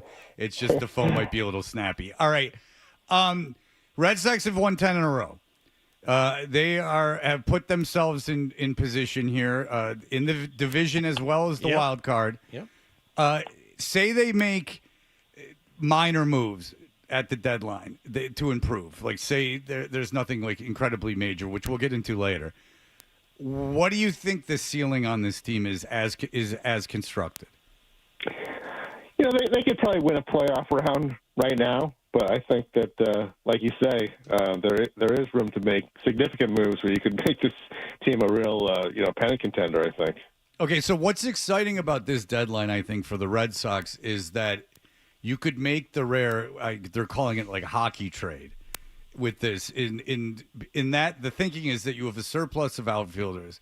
You have a guy in Jarren Duran that has been was hot at least a couple days ago. He was an all-star last year. It conceivably could be one, if not the biggest players to move at the deadline. Would you trade Duran, A, and B, if they do, could you get talent that helps you this year in return? Yes, to both. I would trade him, not anything against him, but he is the best trade chip they have right now. They have a surplus of outfielders. You're seeing that they're having to sit one everyday caliber player every single day. And Jarren Duran could get you some of the pitching you need. I think the one thing that could really put this team over the top is another really good starting pitcher. Because, pitching is just so volatile. You never know when one of these guys is going to get hurt. So I think you turn him around and you trade him for some pitching, and then you really, have a formidable pitching rotation to take this team down the stretch with. Okay, John was talking about this earlier, so it's how I have the information, so I want to give him credit. But speaking of pitchers getting hurt, Crochet's been marvelous this year. Everyone loved that trade when it happened. He's a big, strong kid. But he is about to go over his 17 innings short of his career high for one season. Okay, so just what you know about baseball and like what you know covering Major League Baseball, how much does that concern you that Crochet, is going over these innings so soon? Yeah, a little bit just the numbers-wise, but knowing him and watching the way he works and seeing the way he's built, really. I mean, this guy is built like a tank, So if anybody can make that jump in innings, it's him. And they really babied him with the White Sox last year. That was by design. That was really his idea. But I think he's in position. I think they'll pick their spots with him. They'll continue to give him an extra day of rest, maybe even an extra 2 days of rest when they can, just to keep him fresh for when it counts the most. But I think that you saw, on Saturday that this guy still has plenty in the tank. I think he hit a little lull his couple starts before that, and that's just the way it goes through a long season. Some guys, hit a little dead spot, and he had that for 2 starts. So now he gets a nice long break with the All-Star break, so hopefully that refreshes him. But I think he'll be okay. Not hugely concerned with him. Well, Ian, the argument we had earlier today was, Tanner Houck's not a small guy, and he blew through his innings limit innings career high by 60 or 70 last year. And look at what has happened to him this season. He wasn't the same in spring training, and he still hasn't made it back yet.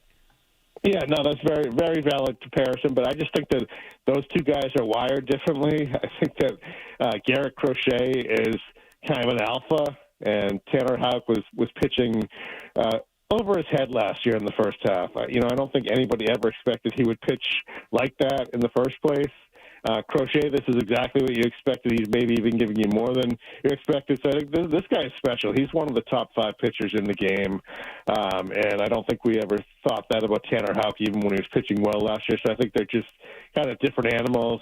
So I'd be surprised if Crochet had this big breakdown in the second half. Could he have, one minor shoulder tendonitis or something where he's on the injured list for 15 days? Yeah, sure, that could happen. But I don't think that anything major is going to happen to him. And they're going to make sure with the training staff that they keep this guy healthy for September and hopefully October. All right. Well, Ian, this is all good stuff. You've been great on the air, but this phone thing it's snapping. It sounds like an electrical shock. It's not your phone. It's our phone system. It's been broken since Friday. Listen, appreciate the time. I wish we could talk to you longer, but we appreciate it. He's right. Ian Brown, of course, writes for MLB.com, covering the Red Sox. Thanks, Ian. We appreciate it. All good. Let's talk when you get a better phone. Yeah, well, listen, Thanks, we'll see when that gets taken care of. Maybe next season. I don't know. Yeah, I know. All right. Thanks, Ian. We appreciate it. There you go. You want to talk about the All-Star game here? Yeah. All right. So, John, it come to find out, there's a kid from Milwaukee that has pitched 6 games. 5. Jacob Mizorowski. He's pitched 5 games. Now, he's a lanky kid, so he's a lot of fun to watch. He throws 100. Yeah, he throws his breaking stuff is low 90s. His fastball's 102, and he's fun to watch. I mean, he throws really, really hard, and he's good. But the fact is, he's pitched in 5 games since being called up a couple of weeks ago, 3 weeks ago, and the National League just added him to the All-Star team over the weekend, angering some guys who thought they deserved to be on before this kid. But do you, that kind of makes the argument about being on the All-Star team, and I guess unless you have an incentive, kind of lame to bitch about, because if everyone's turning it down and then you're bitching that you didn't get invited, that makes it even worse that you didn't get invited, so stop bitching about it. But that speaks to my larger point about this game in general. I mean, you and I grew up watching the Major League Baseball All-Star Game, and we've said many times on this show, it's far and away the best All-Star Game of the major 4 sports. But now, because it doesn't mean anything anymore. I have no idea.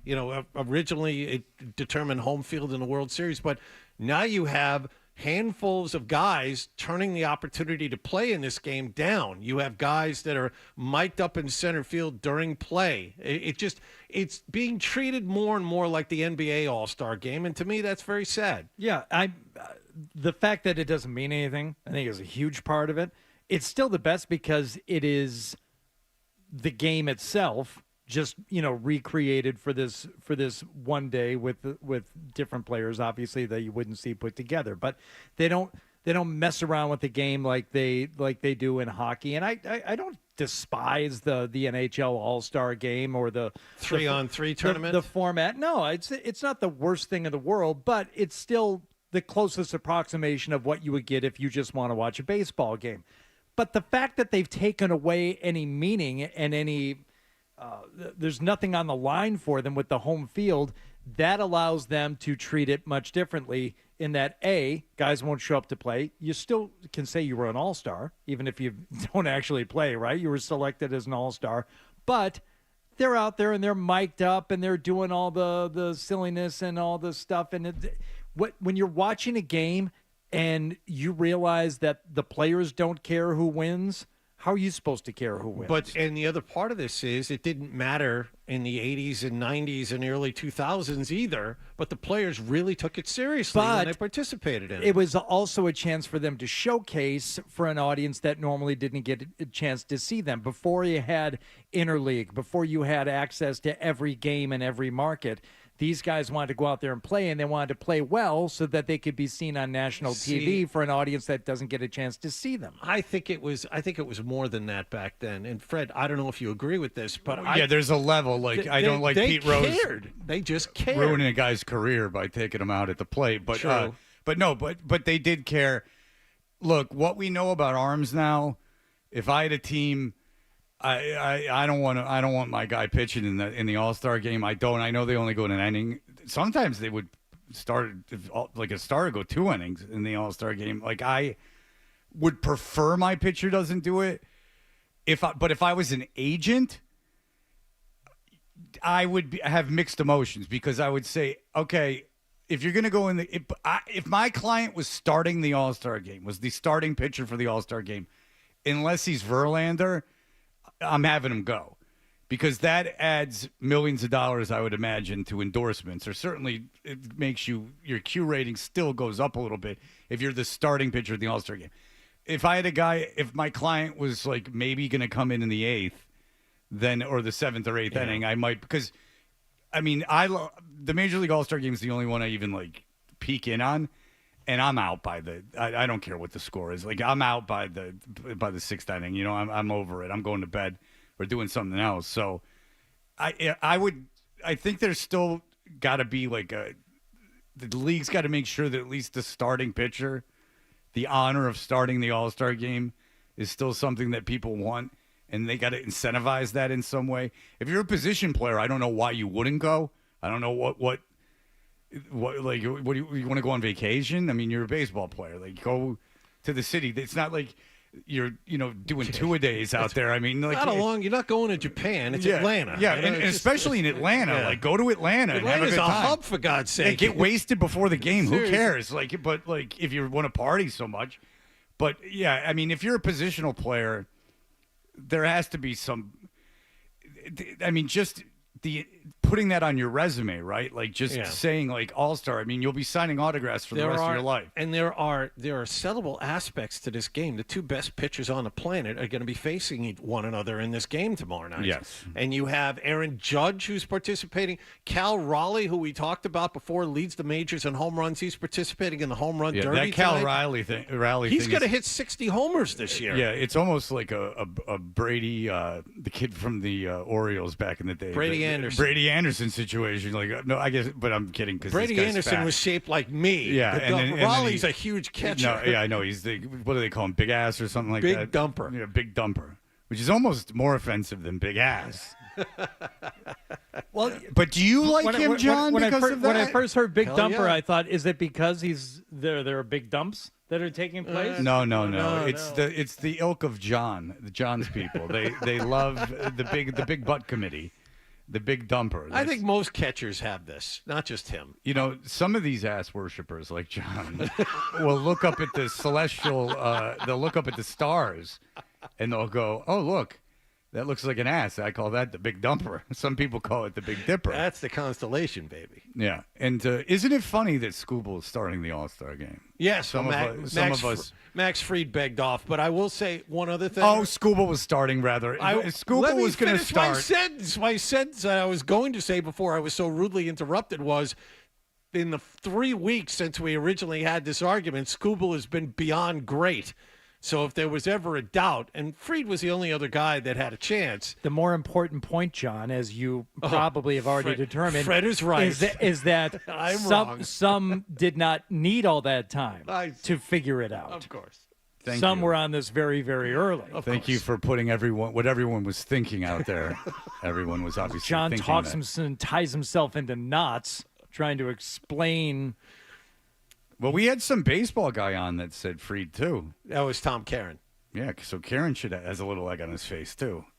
But I can't do everything. I can't go do the Red Sox pre- and post-game. I've got a life of my own. I got this show, and I got a life. But Scooble against Skeens to start things tomorrow night. I'm definitely going to watch that. I would, too. Oh, yeah. Crochet, by the way, would have pitched in this game as well if he didn't beg off. Yeah, of course. Yeah, it was Fried, Scooble, and Crochet, and who else? DeGrom. DeGrom. Okay. DeGrom said no thanks also. So, but there were, they of course, Crochet. Zach Wheeler would have pitched in this game. He said he's not pitching. But Skeens and Scooble are, which really all that matters, and so that they'll probably give them both 2 innings, and depending on how the first goes. I'd certainly give Skeens 2 innings. Yeah. I'd be like, what do you got? You got nothing to pitch for. Do you do any home run derby? I mean, probably not tonight, but there have been times in the past where I've put it on. I mean, I find it to be unfathomably boring. Yeah, it's good to have on in the background, and if something's going to happen, if there is some drama to it, there's something on the line, that's when I'll start to pay attention. Yeah, Pete Alonso's not taking part this year, and for me, that's he's Showtime when it comes to this thing. Well, he cared far too much. Yeah, he would lift weights in between batting practice rounds and stuff like that, do squats and stuff. Yeah, he cared. You got to at least feign indifference. So you have Cal Raleigh, who's the favorite, and then O'Neal Cruz, who should be fun as well. Have you seen Cal Raleigh play this year? Is my question to you. Cal Raleigh? Yes, I have. Cal Raleigh. I have. Okay, because I have not. I have. He faced the Red Sox, so that's how I saw him. Okay. But out in Seattle, correct? Or was it here? I don't remember. I think it was in Seattle. And that's late. No time for that. But yeah, he's got some career, like, historic home run season going for a catcher. So unfortunately, he's not a bigger name, and he's stuck out there in Seattle where you got to be Ken Griffey to get any attention. And that is true. If you're out there in Seattle, I mean, you got to be like an all-timer to get any attention. Yep. That's really out there. John's mom lives out there. Mm-hmm. That's how bad she wanted to get away from John. She was just like, I'm going as far afield as I can and stay in the continental United States. She just came through here last weekend. She said to say hello. Oh, I'm sure she did. Yeah. Sure. Tell Fred I said hi. I'm sure she's listening every day with the time difference and everything. I'm sure she's catching up every day on what we're doing. All right. Very good. We will be back in just a moment with our award-winning email segment. I haven't looked at the email today, but I'd imagine based on our conversation of the fake and Jamaican patois, there's a lot on that. It was very controversial for some reason, and we will continue.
bit. The email bit. We should do the email bit. It's a great idea. Let's do the email bit. We are Toucher and Hardy, and it is the award-winning email bit. We came up with it. No one else has ever done it. You can email us if you go to 985thesportshub.com. I don't want to give out everyone's email address because I have to give out the socials. The socials, baby. The social. The socials. At Toucher and Hardy on Twitter and Instagram, at Hardy985 on Instagram, and at Fred Toucher on Instagram, where there has been a flurry of content going up. A tremendous amount between the wonderful performance of Lil Yachty and everything else that's been going on in my life. You get to 26K yet? I would be very surprised if I have. I would be very surprised. I think that's an achievement that would have been recognized in some way by someone. I mean, I think that Instagram, no one else. I think you would have has gotten like an edible arrangement or something from Instagram. Yeah, I mean, whatever the Kardashians get from them. You're holding steady at 25.4. Oh, well, that's up a little bit. All right, here's the deal. We were talking about the Levitate Festival, and then the conversation got into like white guys that aren't from East Indian Islands, faking Jamaican, doing like a patois. And I was saying I just am fascinated by how like 311 from Nebraska got away with that. And then I knew I would answer one of these emails, and I am very happy they emailed. Stefan emails. He says, the specials are in English with black band members singing Jamaican in the 80s. They are huge in the ska genre. No one has a problem with them. Everyone, let's do an exercise together. Find any video of the specials singing. There are many out there. They were, as they said, Stefan said, a seminal band. And tell me, their lead singer was white. Mm-hmm. Tell me with which accent he's singing with. I will answer the question for you, but you can find a video if you want. A British accent. Yeah. Mm-hmm. He has a distinct British accent, as a matter of fact. It was one of the things about the band people liked. And the email even mentions that they had black members. Yes, if they were black people from an East Indian part of London, which is why that two-tone movement even happened, is because of East Indian families moving to the UK. There was a lot of racial strife. The ska music brought the people together, and so the specials, believe it or not, there are bands with black and white people. It's really strange. And so the guys singing with patois in the specials, if you met them today, they're talking to you with a patois because they are from families from that area of the world. Huh? Strange. Well, Fred, they grew up in the UK. Well, I don't know that, but their families certainly. That's the whole ska thing, second wave of ska. That whole thing happened pretty organically. Let's get through the history. There was a huge migration of East Indian, like Caribbean islands, including Jamaica, to the UK, manufacturing jobs. There was a bunch of racial strife in that area of the world. And this two-tone movement was very important to a lot of people because in some ways it was the youth fighting against the racism of the time. So it's pretty antithetical in terms of if you're just a white guy with dreadlocks from Nebraska walking around with a patois. I mean, it's pretty much the opposite of what that would be. Thank you. And the lecture is done for today. I'm glad you sent that email so I could flex my muscles. Yeah, the specials are a bad example of that. And although there couldn't be a worse example of that. Even if the lead singer did want to start singing with some kind of an affected accent, I wonder what would have stopped him from doing that. Maybe his own band members. Because he would have immediately known this is not the right thing to do. Okay, the Toasters are the band that played my wedding.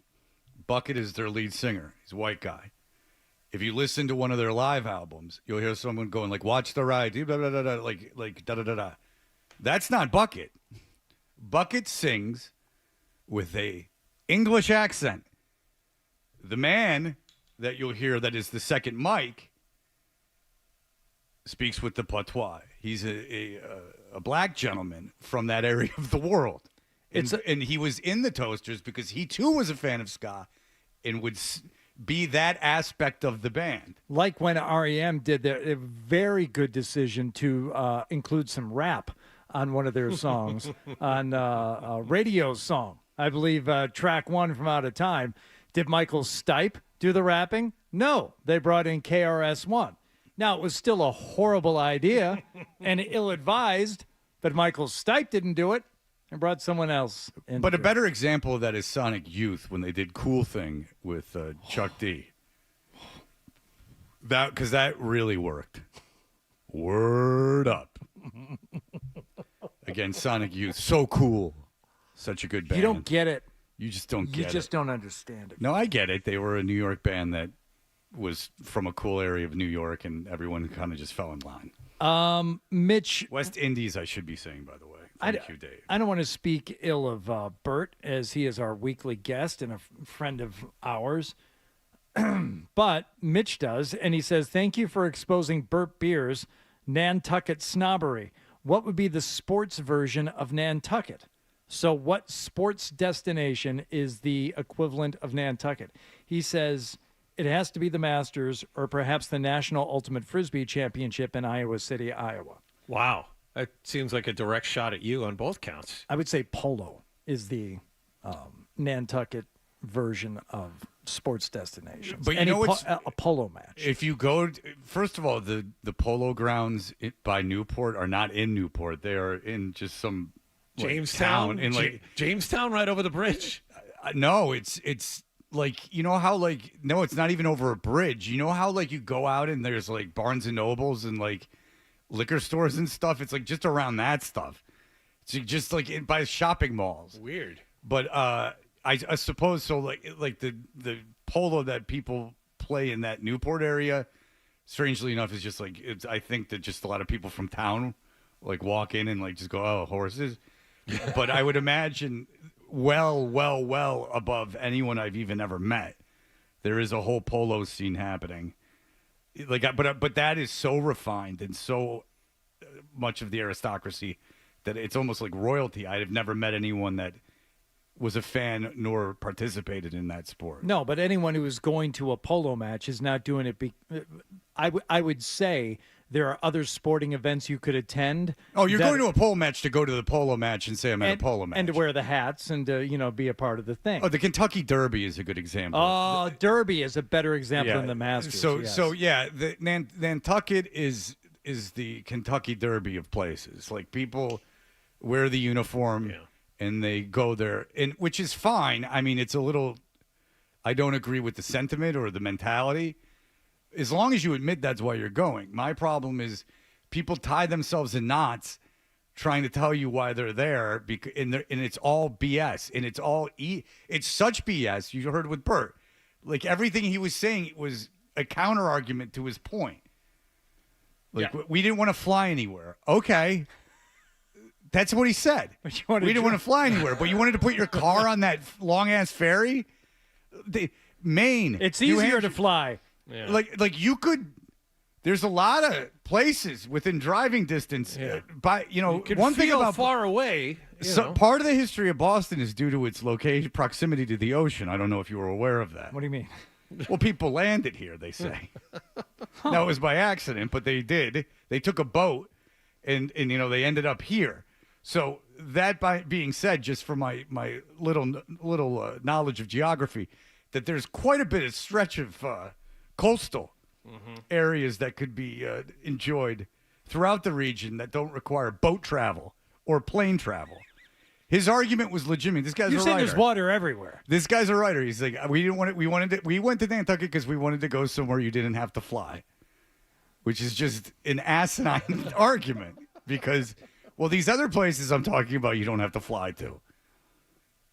I mean, it was really a bad argument. It was so bad an argument that I had to stop the nonsense, which I rarely do with Bert. Well, I'm glad you brought up Newport a minute ago because Sam wrote in, Taylor Swift has a house in Westerly, Rhode Island, not Newport. How dare you culturally appropriate my state, you bigot.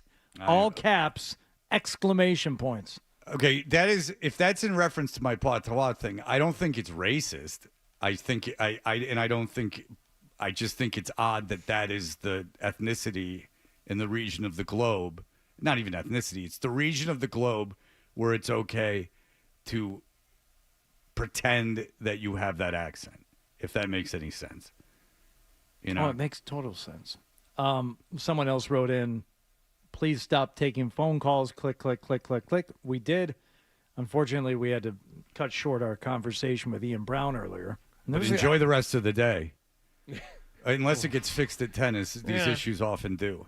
But I'm not bitching about it. I don't really care. But I did like having Ian Brown on, and it's a shame that we had to cut it short. But that's more of just a hassle than anything else. Cam said you must really hate the Block Island ferry theme song because it's misleading reggae. It's not a tropical getaway. It's Rhode Island. Sail away on the Block Island ferry. I've been to Block Island one time, and that ferry coming back, I went for the day. We were in Newport. We went for the day. The ferry coming back was, and I've gone deep sea fishing. I've been on boats that went, you left at midnight, and then woke up to go fish. Mm-hmm. It's the worst boating experience I've ever had. That thing was, you had to hug something.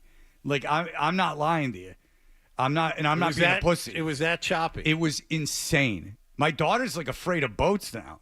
Because of that? It was insane how much it was going crazy. And I'm really not being a pussy. I could see everyone thinking that I am overreacting. I swear to God, I'm not. It was just awful.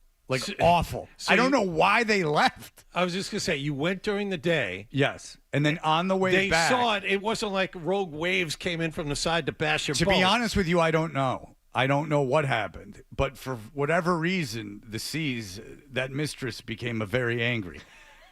The seas were angry that day. The seas were angry that day, my friend. No, but I'm not kidding. It was I don't think there's no way they thought it was going to happen.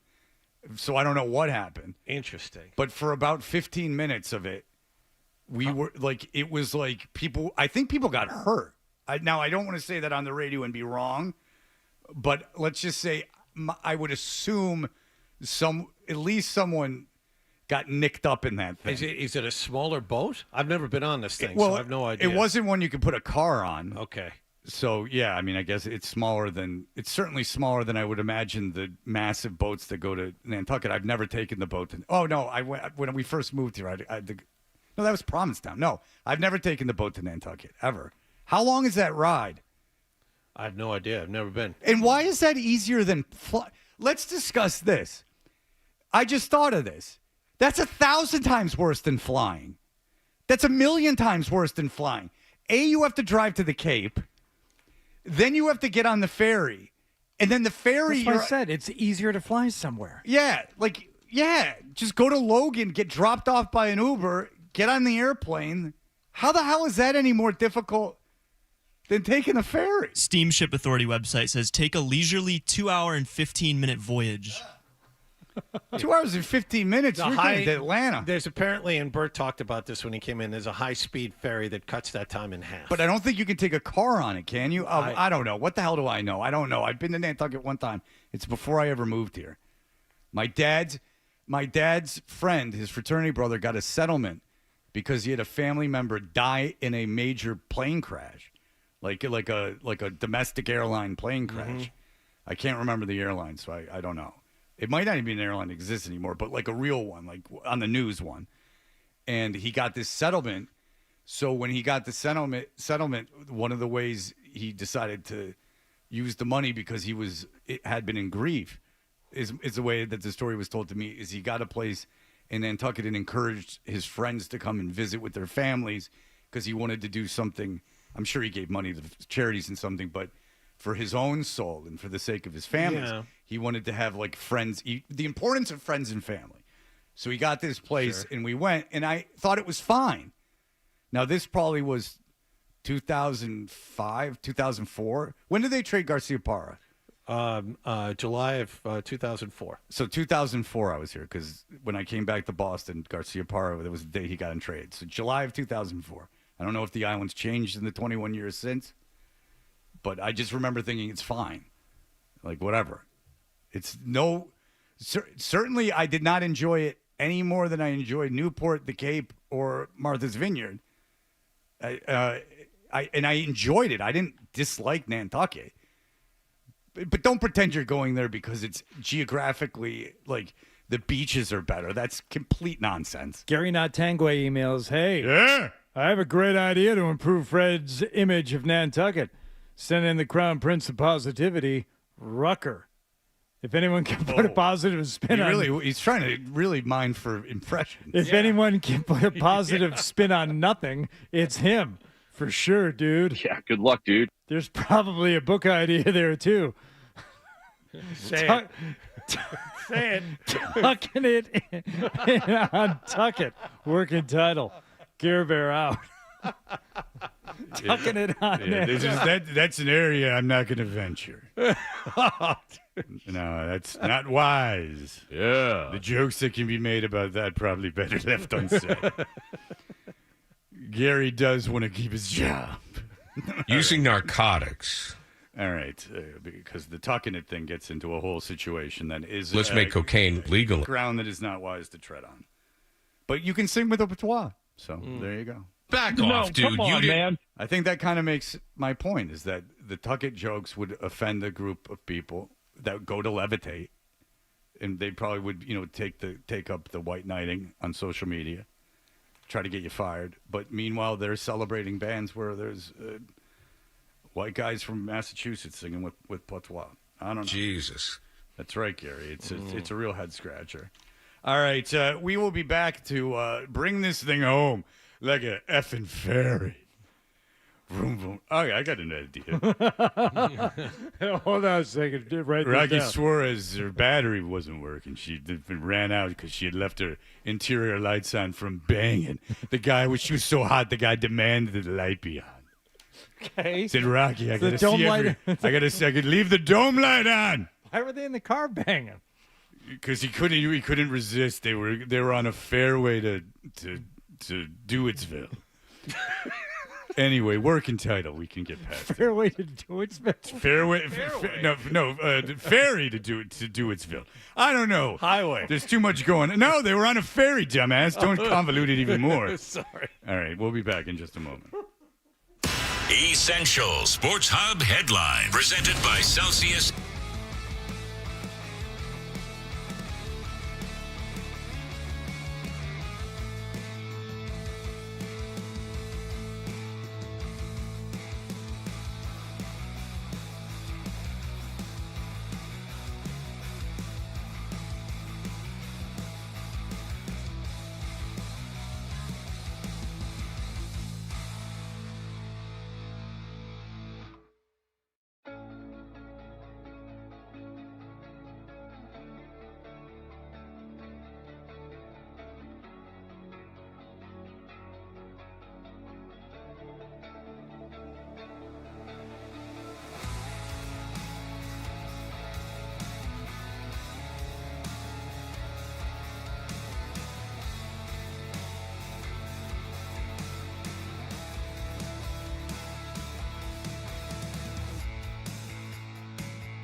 missed from the show. It's time for The Stack on Toucher and Hardy. Hey, we are Toucher and Hardy. How is everyone doing? It's fabulous to be talking to you this morning. If they don't fix the phones, it should be. You should be. They're going to be pretty annoyed. Is all I got to say. Starting at about 10 minutes from now. But I think they'll put up with it a lot more. Open phones here. 617-254-1030. That's right. And I have a feeling that the phones will be fixed by 2. Because but it might be a phone company issue. Like, you never know. You never know. It might not even be internal. It might be a phone company issue. So who knows? All right. What's going on, Hardy? So did you know that Goldberg was still wrestling? Yeah. Sure, he was involved with a money jackpot match or whatever the hell they call it. Tables, ladders, and chairs. Where you got to climb the ladder to get the bag of money, but not so fast. The guy you thought was knocked out just got up, and he's going to pull you by the foot down to earth. Well, the thing I know and remember most about Goldberg is that when my ex-wife went on a date with him. Number one, your ex went on a date with Goldberg, and number two, after Deion Sanders had intercepted Scott Zolak for a second time in one game, Zoe ran out of bounds to avoid hitting him. No, Zoe ran out. Sanders was, trotting up the sideline and took the ball out of bounds, and Zoe went over to hit Deion Sanders because he didn't like the fact that he threw the ball to him twice. See, Sanders was not on Zolak's team, so it was that. Hence the interception. Got it. The second one of the game, and it was Goldberg who grabbed Zoe and threw him off of Deion Sanders. Oh, because it was in Atlanta. Yes. Okay. Yeah. So, I was in a charity baseball game at Turner Field with Goldberg. Goldberg is the biggest person I've ever seen in my entire life. He's the most widely muscular person I've ever seen in my entire life. And Crash and I, believe it or not, were drinking at the game. Yes. And Crash had a cooler of beer because, it was That's Crash. What he does, yeah. And we were doing something. So he had this cooler of beer. And that was the only beer that was really around. And we were on the same team as Goldberg. And Goldberg's like, hey, can I have a beer? And of course, you're Goldberg. Obviously, you can have a beer. And I can't pretend to tell you what it was. But he then produced the largest pill I've ever seen by size. and popped it in and chased it with the beer. Now, it could have been a vitamin. I don't know what, but it could have been a horse tranquilizer. To this day, just by size, I don't remember the color of it. I don't know anything about pills. Thankfully, I've never had a pill issue. But I don't know anything about the pills. I don't remember anything except for me and Crash. You can ask Crash. Me and Crash just going, Jesus, what the hell was that he just? And how did he swallow it? Yeah. That's the thing. Well, apparently he was still wrestling up until over the weekend, and on the big, televised wrestling event, they started airing his retirement speech. It's all about you. Go right ahead. First off, I don't think I've ever lost here in Atlanta, so I do apologize for going out a little subpar. I've got over 100 friends and family that came in from all over the world. And I just gotta say, I cannot thank y'all enough. The fans in Atlanta have been absolutely wonderful. I love you. I couldn't have done it without you. And the credits roll and they cut. He spoke for another 5.5 minutes. Yes. But TV got out of that real TV quick. said, you know what? That's They're enough. fine. We're done. Yeah, We had whatever. to take Thank that you for your service. We had to take that son of a bitch underground. That's when he got into the real, really outrageous stuff. That's when he started espousing very, very, very, very controversial political views at that point. Like, now that we're on TV, we can really talk. Views on genetics. Yeah, everyone put their phones away. Please hand your phone to the usher because we're about to get real. All right, well, there you go. Good job, Ryan, over there producing the show as we finish up for the day. Thank you, George. Goodbye, George. Goodbye, George. Goodbye, George. There you go. George, thank you very much.